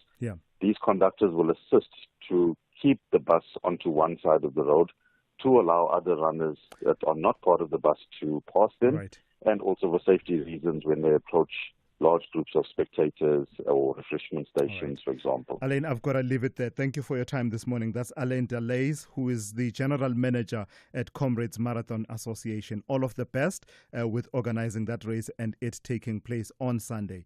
Well, listening to that and getting ready for the Comrades is Stanley Mwawa, who is the chairperson of the SABC Athletics Club, our very own team. Good morning to you, Stan. And just tell me about the team's preparations. How's it looking? Everyone ready? Locked and loaded for Sunday? Good morning to you guys at the studio, and good morning to all the listeners. I think the team has put in the time to be on the streets on preparation for Comrades. Everyone is hyped up, everyone is ready, so we are all hoping to bring those beautiful medals home. Tell me about the composition of the team, Stan, because many people, in fact, the majority of people who run Comrades are not professional athletes, but are people who take it up as a hobby or are motivated by a cause or some other challenge that they've set for themselves. So how does the team look this year? The team is, I think we run from, I think it's got a representation from almost all the provinces. And most of us are just people that enjoy running away from all walks of life's problems. So we don't have elites yet, but we've got people that will be finishing, I think, around 750 plus. So that's quite runners, strong. And we've got a very good, strong team, but most of all, it's people that enjoy running and people that enjoy the sport. So, And then tell me about your own journey, Stan, with the Comrades. How many have you done? Which one are you going for this year? I have 6 Comrades. I'm going for my 7th one.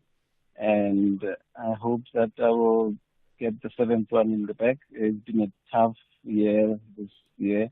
Had few injuries, so I'm not going there strong like I was last year. But Comrades, it's a good challenge, so you have to fight your battles, and it's whatever medal that one gets, it's worthwhile. It's worth the effort. So, yeah. In fact, the last point, Stan, say a bit more about that. What is it about this race?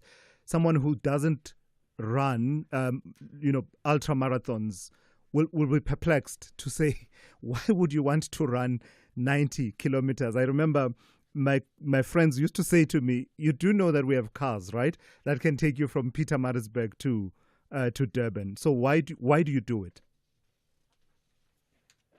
So I think that's why most people say you have to be crazy to do the sport. It's one thing that one finds peace, you find forgiveness, you find solutions. And I know that the year where I went to Comrades with anger, and I came back with forgiveness. So sure. Wow. It's a race that it takes a lot out of you, and you can never be the same. Every year when you finish that race, you are a different person, and you have to run it to understand. Yeah. For someone that's watching, they will never understand what it takes.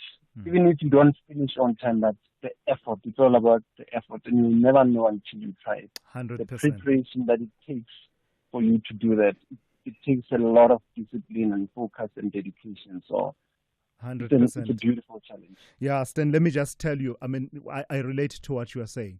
I credit my ability to complete personal projects that I start to having done Comrades. After I did my first Comrades in 2018, before then, the person that I was before that Comrades was not a finisher. There's no way I would have finished and accomplished some of the things I've been able to do. It's the mental shift that says if I put my mind to it, I can take on this journey and actually see it through. So that's just a bit of me sharing about my own personal journey. Stan, all of the best to you and the team, and it's always great seeing the team from SABC on the roads.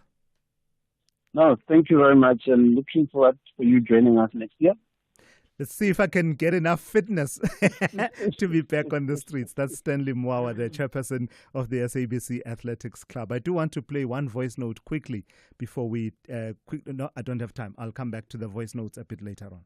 Whether it is a CCMA referral, problems with a mechanic, or unfair blacklisting, Clientele legal plans are affordable, and you receive up to 670,000 rands worth of legal services per year.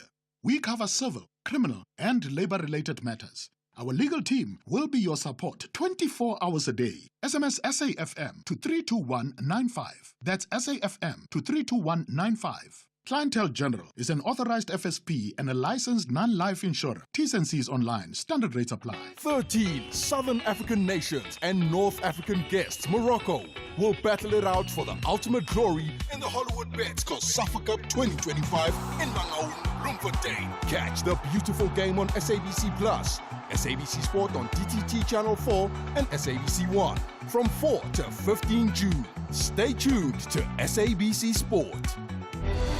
For the love of the game.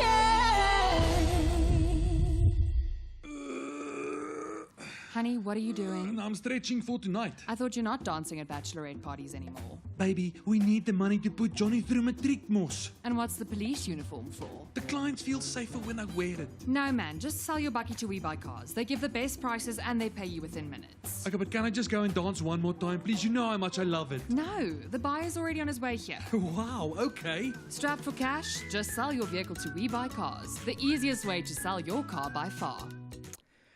There's been a lot of talk, but here's what's real. The National Lottery is still here, still running, still paying out. And you can still win big. Play Powerball and Powerball Plus for 30 million rand in total estimated jackpots this Friday. Buy your tickets now in store on nationallottery.co.za, the mobile app, cell phone banking, or simply dial *120 *7529# for USSD. Panda, Pusha, Play.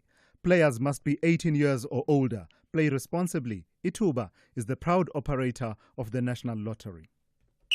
This is SAFM Sport with Zai Khan.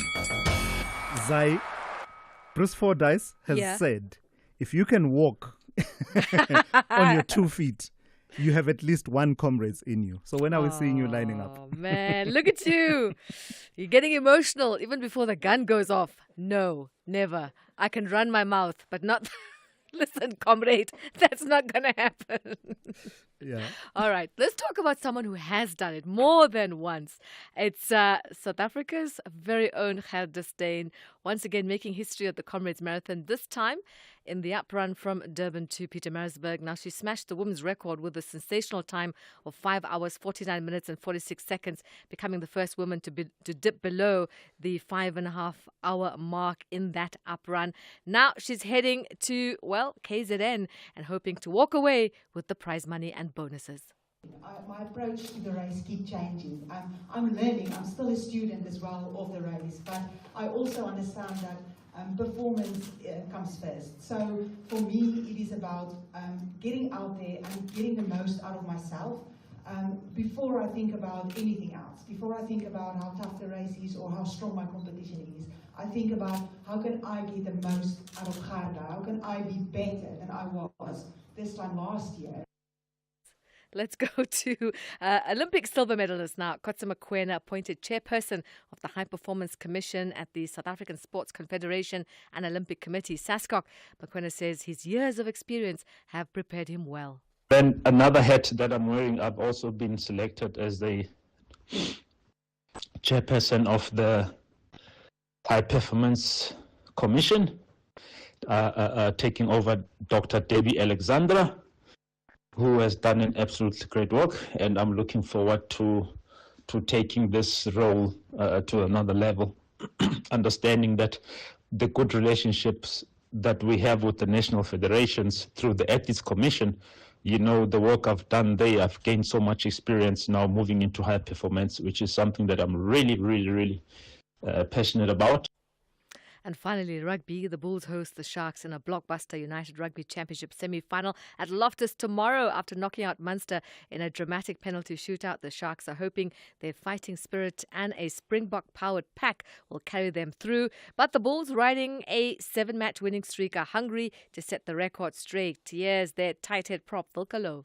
Saturday in the first half, the scrums was a bit scrappy, and then we had to shift our focus to something to get our momentum back. And when the momentum comes, obviously it's a bonus. And this weekend against the Sharks, it's going to be a tough battle. So it's not a case of we decide when we want to go. Obviously we pick our times where we want to attack and where we want to not. But it's not going to be easy. But we play where the momentum is.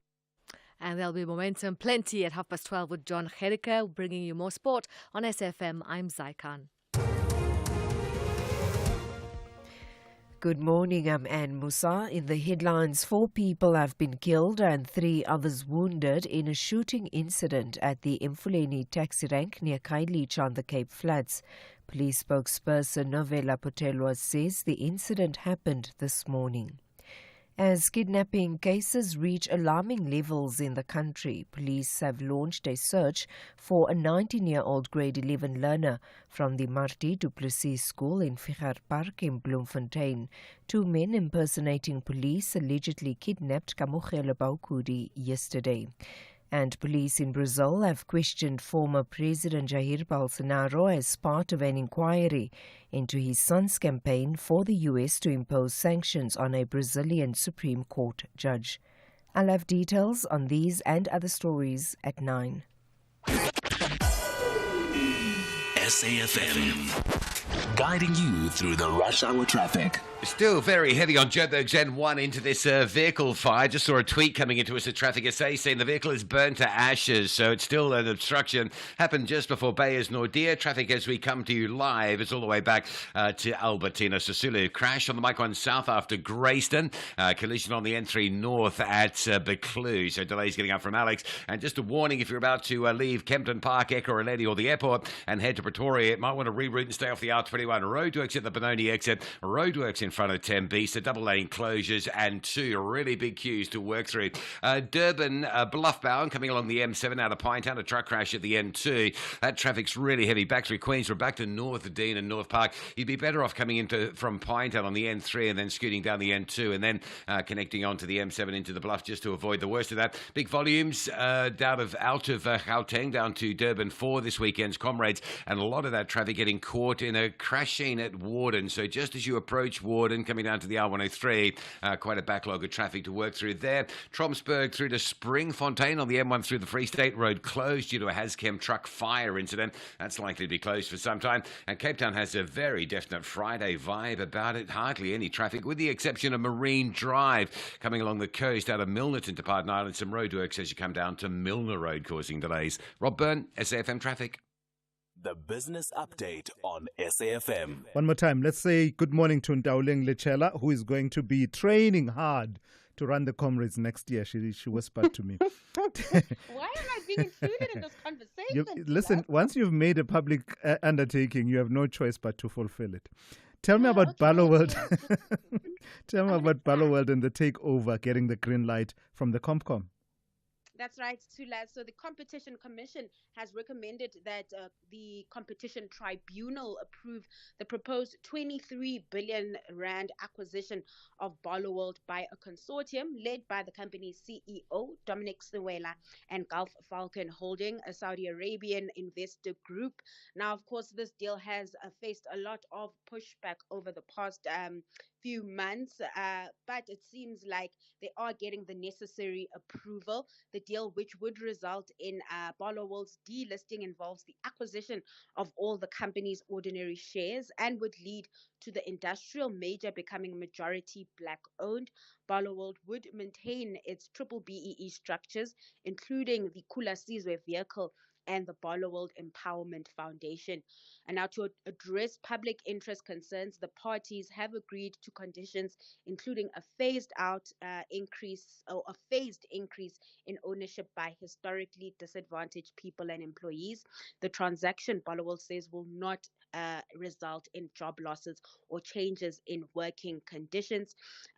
We also know that earlier this year, Barloworld's largest shareholder, PIC, also changed its mind and pledged to support the deal as well. So it seems like things are moving ahead slowly.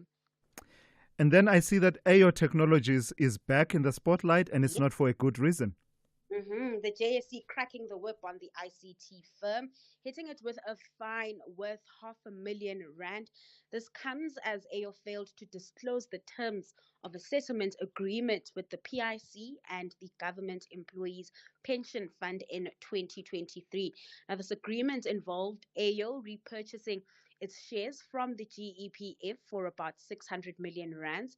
According to the JSE's listing requirements, AO was required to publish a SENS announcement with full details of the specific repurchase immediately after agreeing to the terms on the 23rd of March 2023.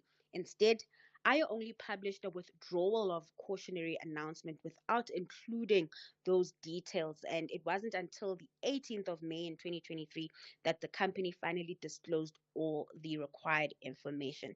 Now, the fine imposed by the JSE has been suspended for 5 years, conditional on AO not being found in breach of similar provisions during this period. And this development also comes as Sekunjalo Investment Holdings, controlled by Iqbal Serve, has made an offer to buy all AO shares it does not already own for about 80.7 million rand. That, of course, will result in the delisting of that company. Lastly, Ndauleng, how are we likely to wrap up the week in the markets? The local markets likely to remain resilient, with traders eyeing developments moving markets internationally. Locally, though, there are results out from clothing retailer Mr. Price. And then moving over to the currency front, the rand making gains today, breaking under the 1880 mark at 17.74 to the dollar. In the US, all eyes are on the non-farm payrolls data for insight on hiring in the country. Ahead of that, print futures are in the green. Lastly, in Asia, stocks on track to close the week mixed following the feud between President Trump and Elon Musk. All right. Thank you for that, and Dowling. And I'll hold you to your training commitment. So watch on Sunday, get inspired, and then training starts on Monday. Are we training together? Are you also training? Yeah, we'll try. Let's see what we can do. That's Dowling Lichela there. Always right on the money, and she's kept you updated on business, economics, and the markets over the course of the show today. The Green Army mean business. They want maximum points. But the Blue Diamonds are confident they will walk away victors. This is the Hollywood Bet Super League. Do not miss out on the exciting encounter between SMVelo Women's FC and JVW Ladies FC. This Sunday, 8 June 2025 at 2:30 p.m. Streaming live on SABC Plus and SABC One. Proudly brought to you by SABC Sport. For the love of the game. Bafana are preparing for the World Cup qualifiers with 2 international friendlies against Tanzania on Friday, 6 June, and Mozambique on Tuesday, 10 June 2025 in Polokwane. Both matches will be at the new Peter Mokaba Stadium at 7:30 p.m. The tickets are available at Ticket Pro at 60 Rand for adults, 30 Rand for children under 12, and scholars in uniform. For more details, visit safa.net and Bafana on X. Thulasizwe Simelane on SAFM. Here's something that we don't really think much about, and this is a quote here. In the global pursuit of educational reform, we tend to focus on curriculum, infrastructure, or testing outcomes. Rarely do we pause to consider something far more basic, whether a child has eaten that day. And yet, no syllabus, however well crafted, can compensate for a child trying to concentrate on an empty stomach. And that comes from a recent piece penned by Nadia Lubowski, the managing trustee of the Anton Lubowski Educational Trust, in which she makes these points and argues that education reform must begin with the basics, nourishment and teacher empowerment. Nadia Lubowski joins me now to take that conversation forward. Good morning to you, and thank you for your time. As I was saying, Nadia, that this is something that we hardly foreground in our conversations about educational outcomes. Yet you argue that it is central, the question of nutrition as well as focusing on teachers. Yeah, correct. For me, I suppose, education for a country like South Africa is the only thing that's ultimately going to make the difference. And currently in South Africa, we're not even getting the basics right. And in a child's ability to learn and to participate, all the parts of the body need to be engaged for that. And there's so much research showing that your gut is actually your second brain. And that needs to be nourished and nurtured in a way that is conducive to your development. And as we all know, children are are developing in the fastest, most profound way, when we're children. That's when we develop the most. And our attention really needs to get paid to what children need to be able to be competent at school. And that's multiple factors, but the basics are just at least a good nutrition and a good meal and a full stomach with nourished, wholesome food. And this is based on also your own observations as an organization, as the foundation, in the work that you do in Philippi and Cape Town. Tell me a bit more about that. Yeah, so our main work in Philippi is really we a couple of years. We formed this partnership with Spiel Arts Therapy Collective. And what we started, because this was really developed from my years and years of work in Philippi, that we need to be creating circles of support around young children, and these circles of support look at all these components that a child needs to deal with, and one of them, is that we need to engage the safety system of the child in being able to learn because of the amount of trauma that they face.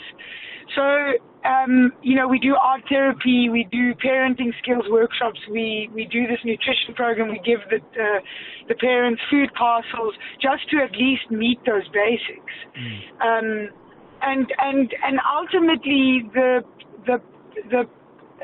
main, the main work, and then also classroom mentorship with the teachers, Sure.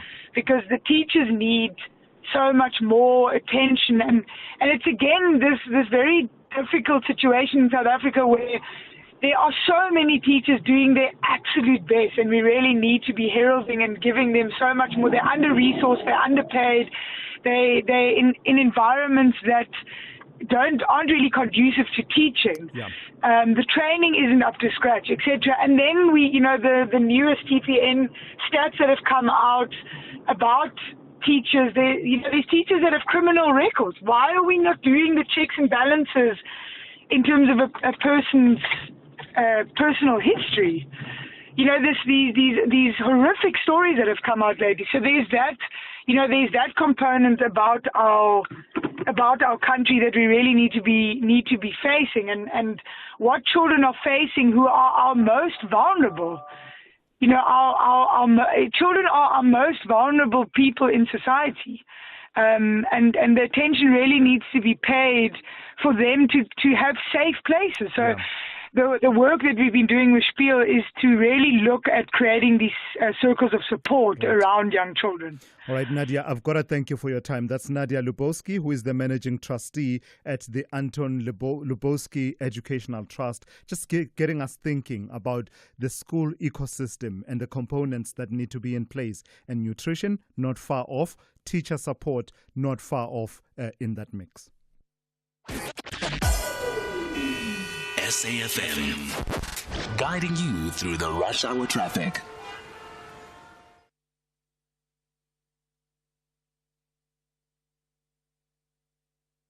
Big stories of the day. Hashtag the morning brief. All right, let me take one or two of your calls as we wrap up today's edition of the morning brief. Let me start with Les in Cape Town. Good morning to you, Les.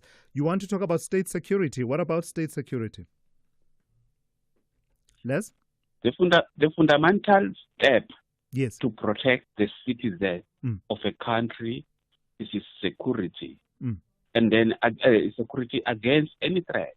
Mm-hmm. Therefore, in this case, if I can check here, the first thing that South Africa is neglecting is the border gate. Yeah. The border gate is still open, and if you can check, if the apartheid government of before 1994, the border gates were closed or maintained, whereby there was a law and order. What about the government of ANC of democracy in 1994, whereby every border is open for everything, and then these things is the one that is caused this high crime here in South Africa. But last when I said to you, who is supplying the unlicensed gun here in South Africa? According to my suspicion, the defense force is the one that has, and some of the defense force, within the defense force, there are some individuals who are supplying the unlicensed arms. And even the police, there is some other individuals who are supplying the unlicensed firearms, and even the illegal immigrants. Because if you can check for defense and the police, do you think those people, how many guns they have from the defense for 2005? How many guns for the police? Where are the guns that have been returned? All right. We don't know nothing about the process that's being done. So the ANC is one of the instigators for the crime here in South Africa. Les, I've got to thank you for that. That's Les in Cape Town. And I think in that conversation, he raises quite a number of issues, border control, controlled migration as opposed to uncontrolled and irregular migration, and the extent to which that contributes to some of the challenges that we face as a country, but also that issue around what do you do with the firearms that police recover. I suspect that's what Les was talking to there, but I do need to move on. Let me go to Jacques in KZN. Good morning to you, Jacques. You want to talk about student protests?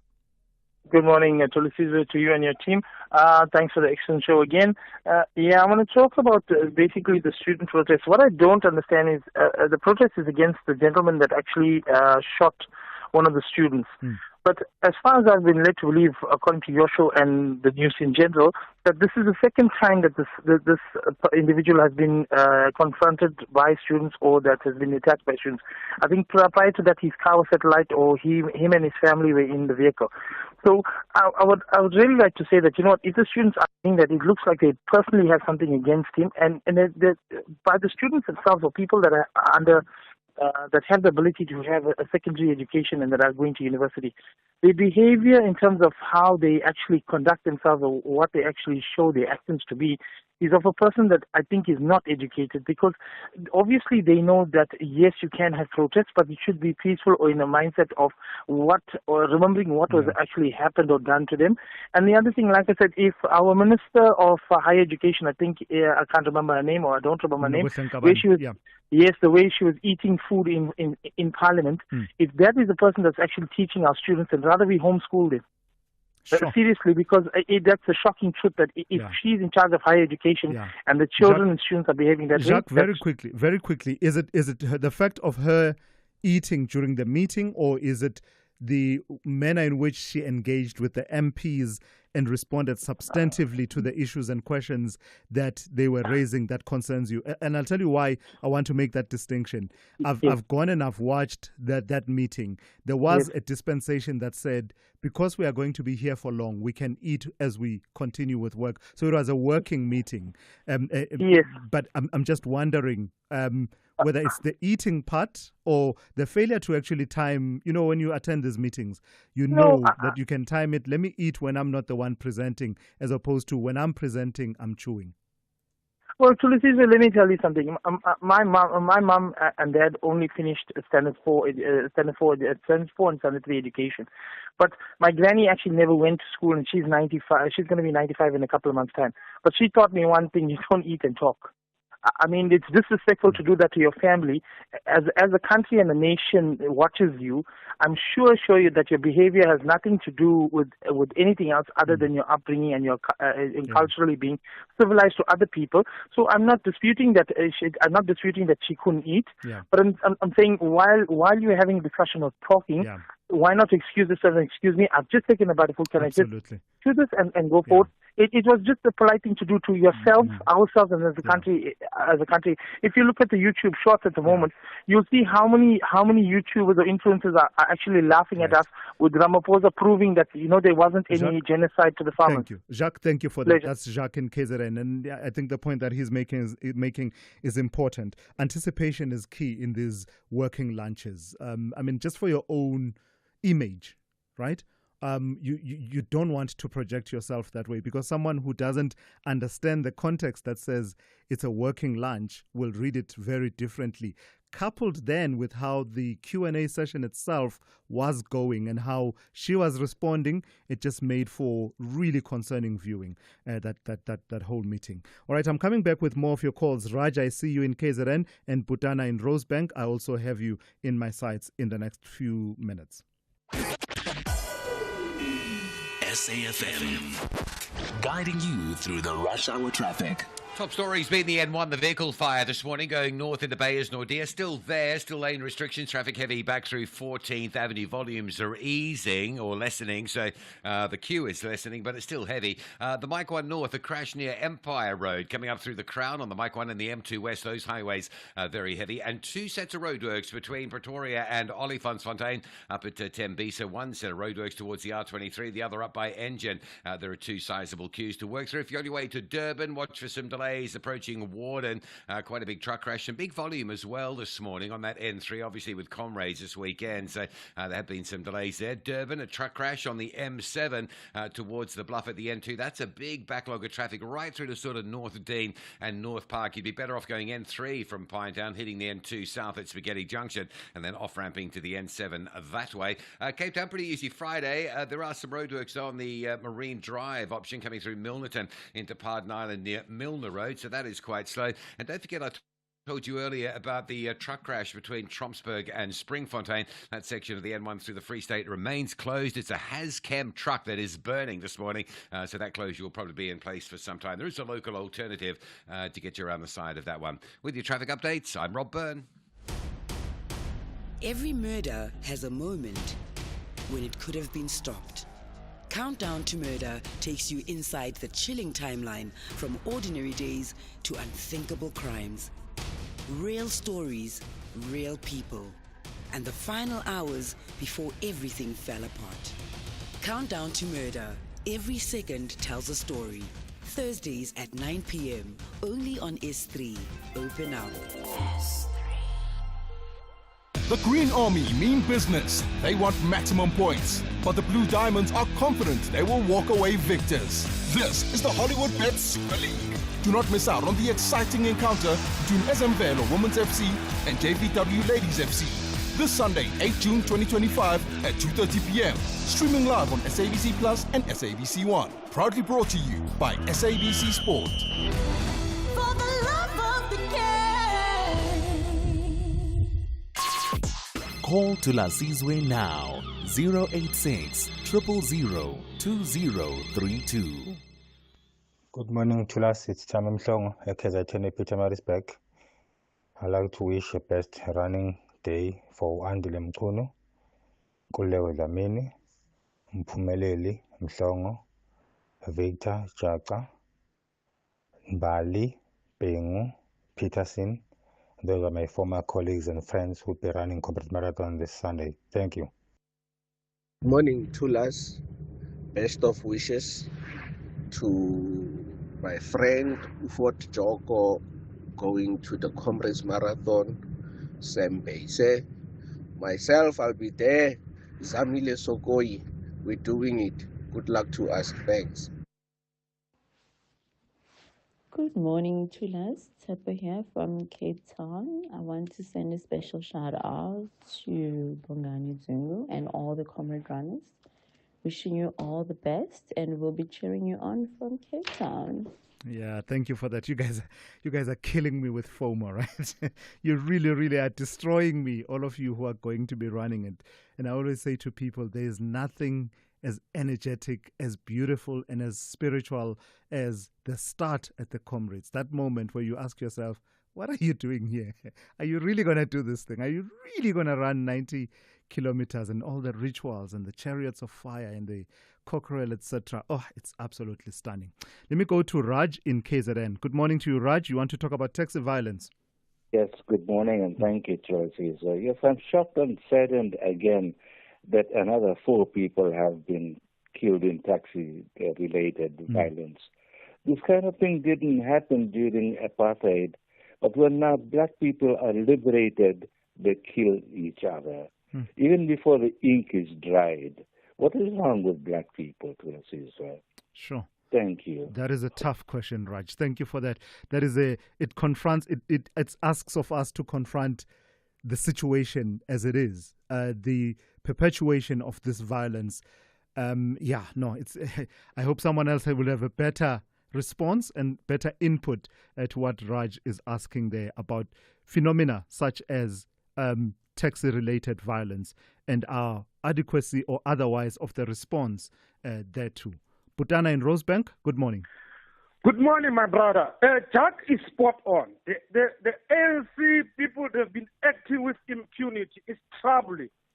And please, that bomb squad scam of the ANC and Sneeku Zugalala, they must not spend our money there. You don't believe that it will solve the self-service delivery problems in the city of Joburg? It will not. It will not.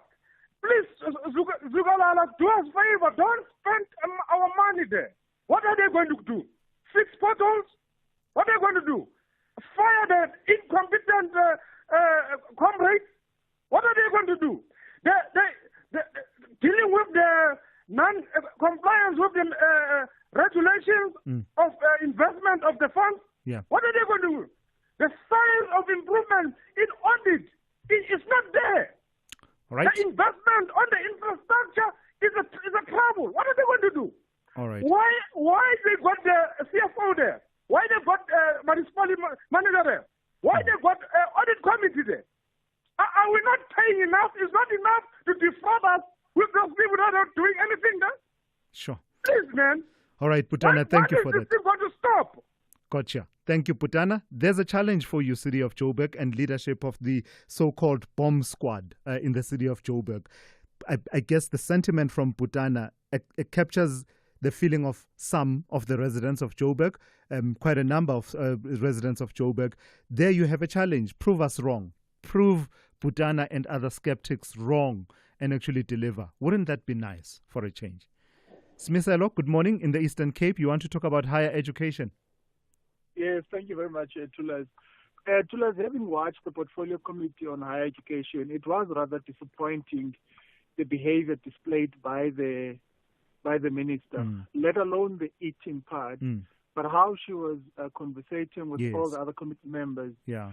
And also how she flagrantly refused to say who the panel that was advising her. Yes. The danger with that is that you could have people that are advising her and people that have been handpicked by her.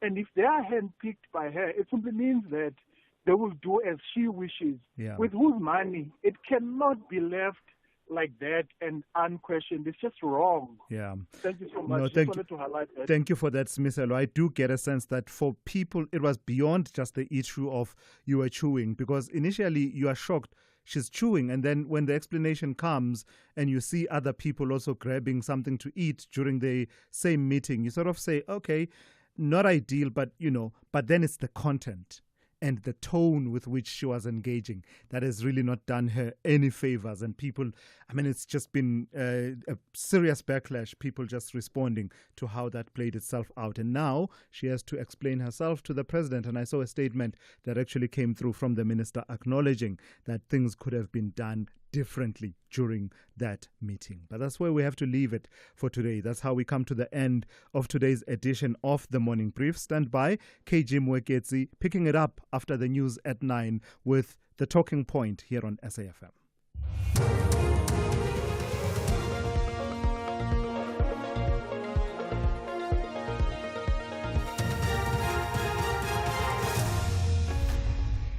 In our top stories, 4 people shot and killed at Mfuleni taxi rank and a grade 11 learner kidnapped in Bloemfontein.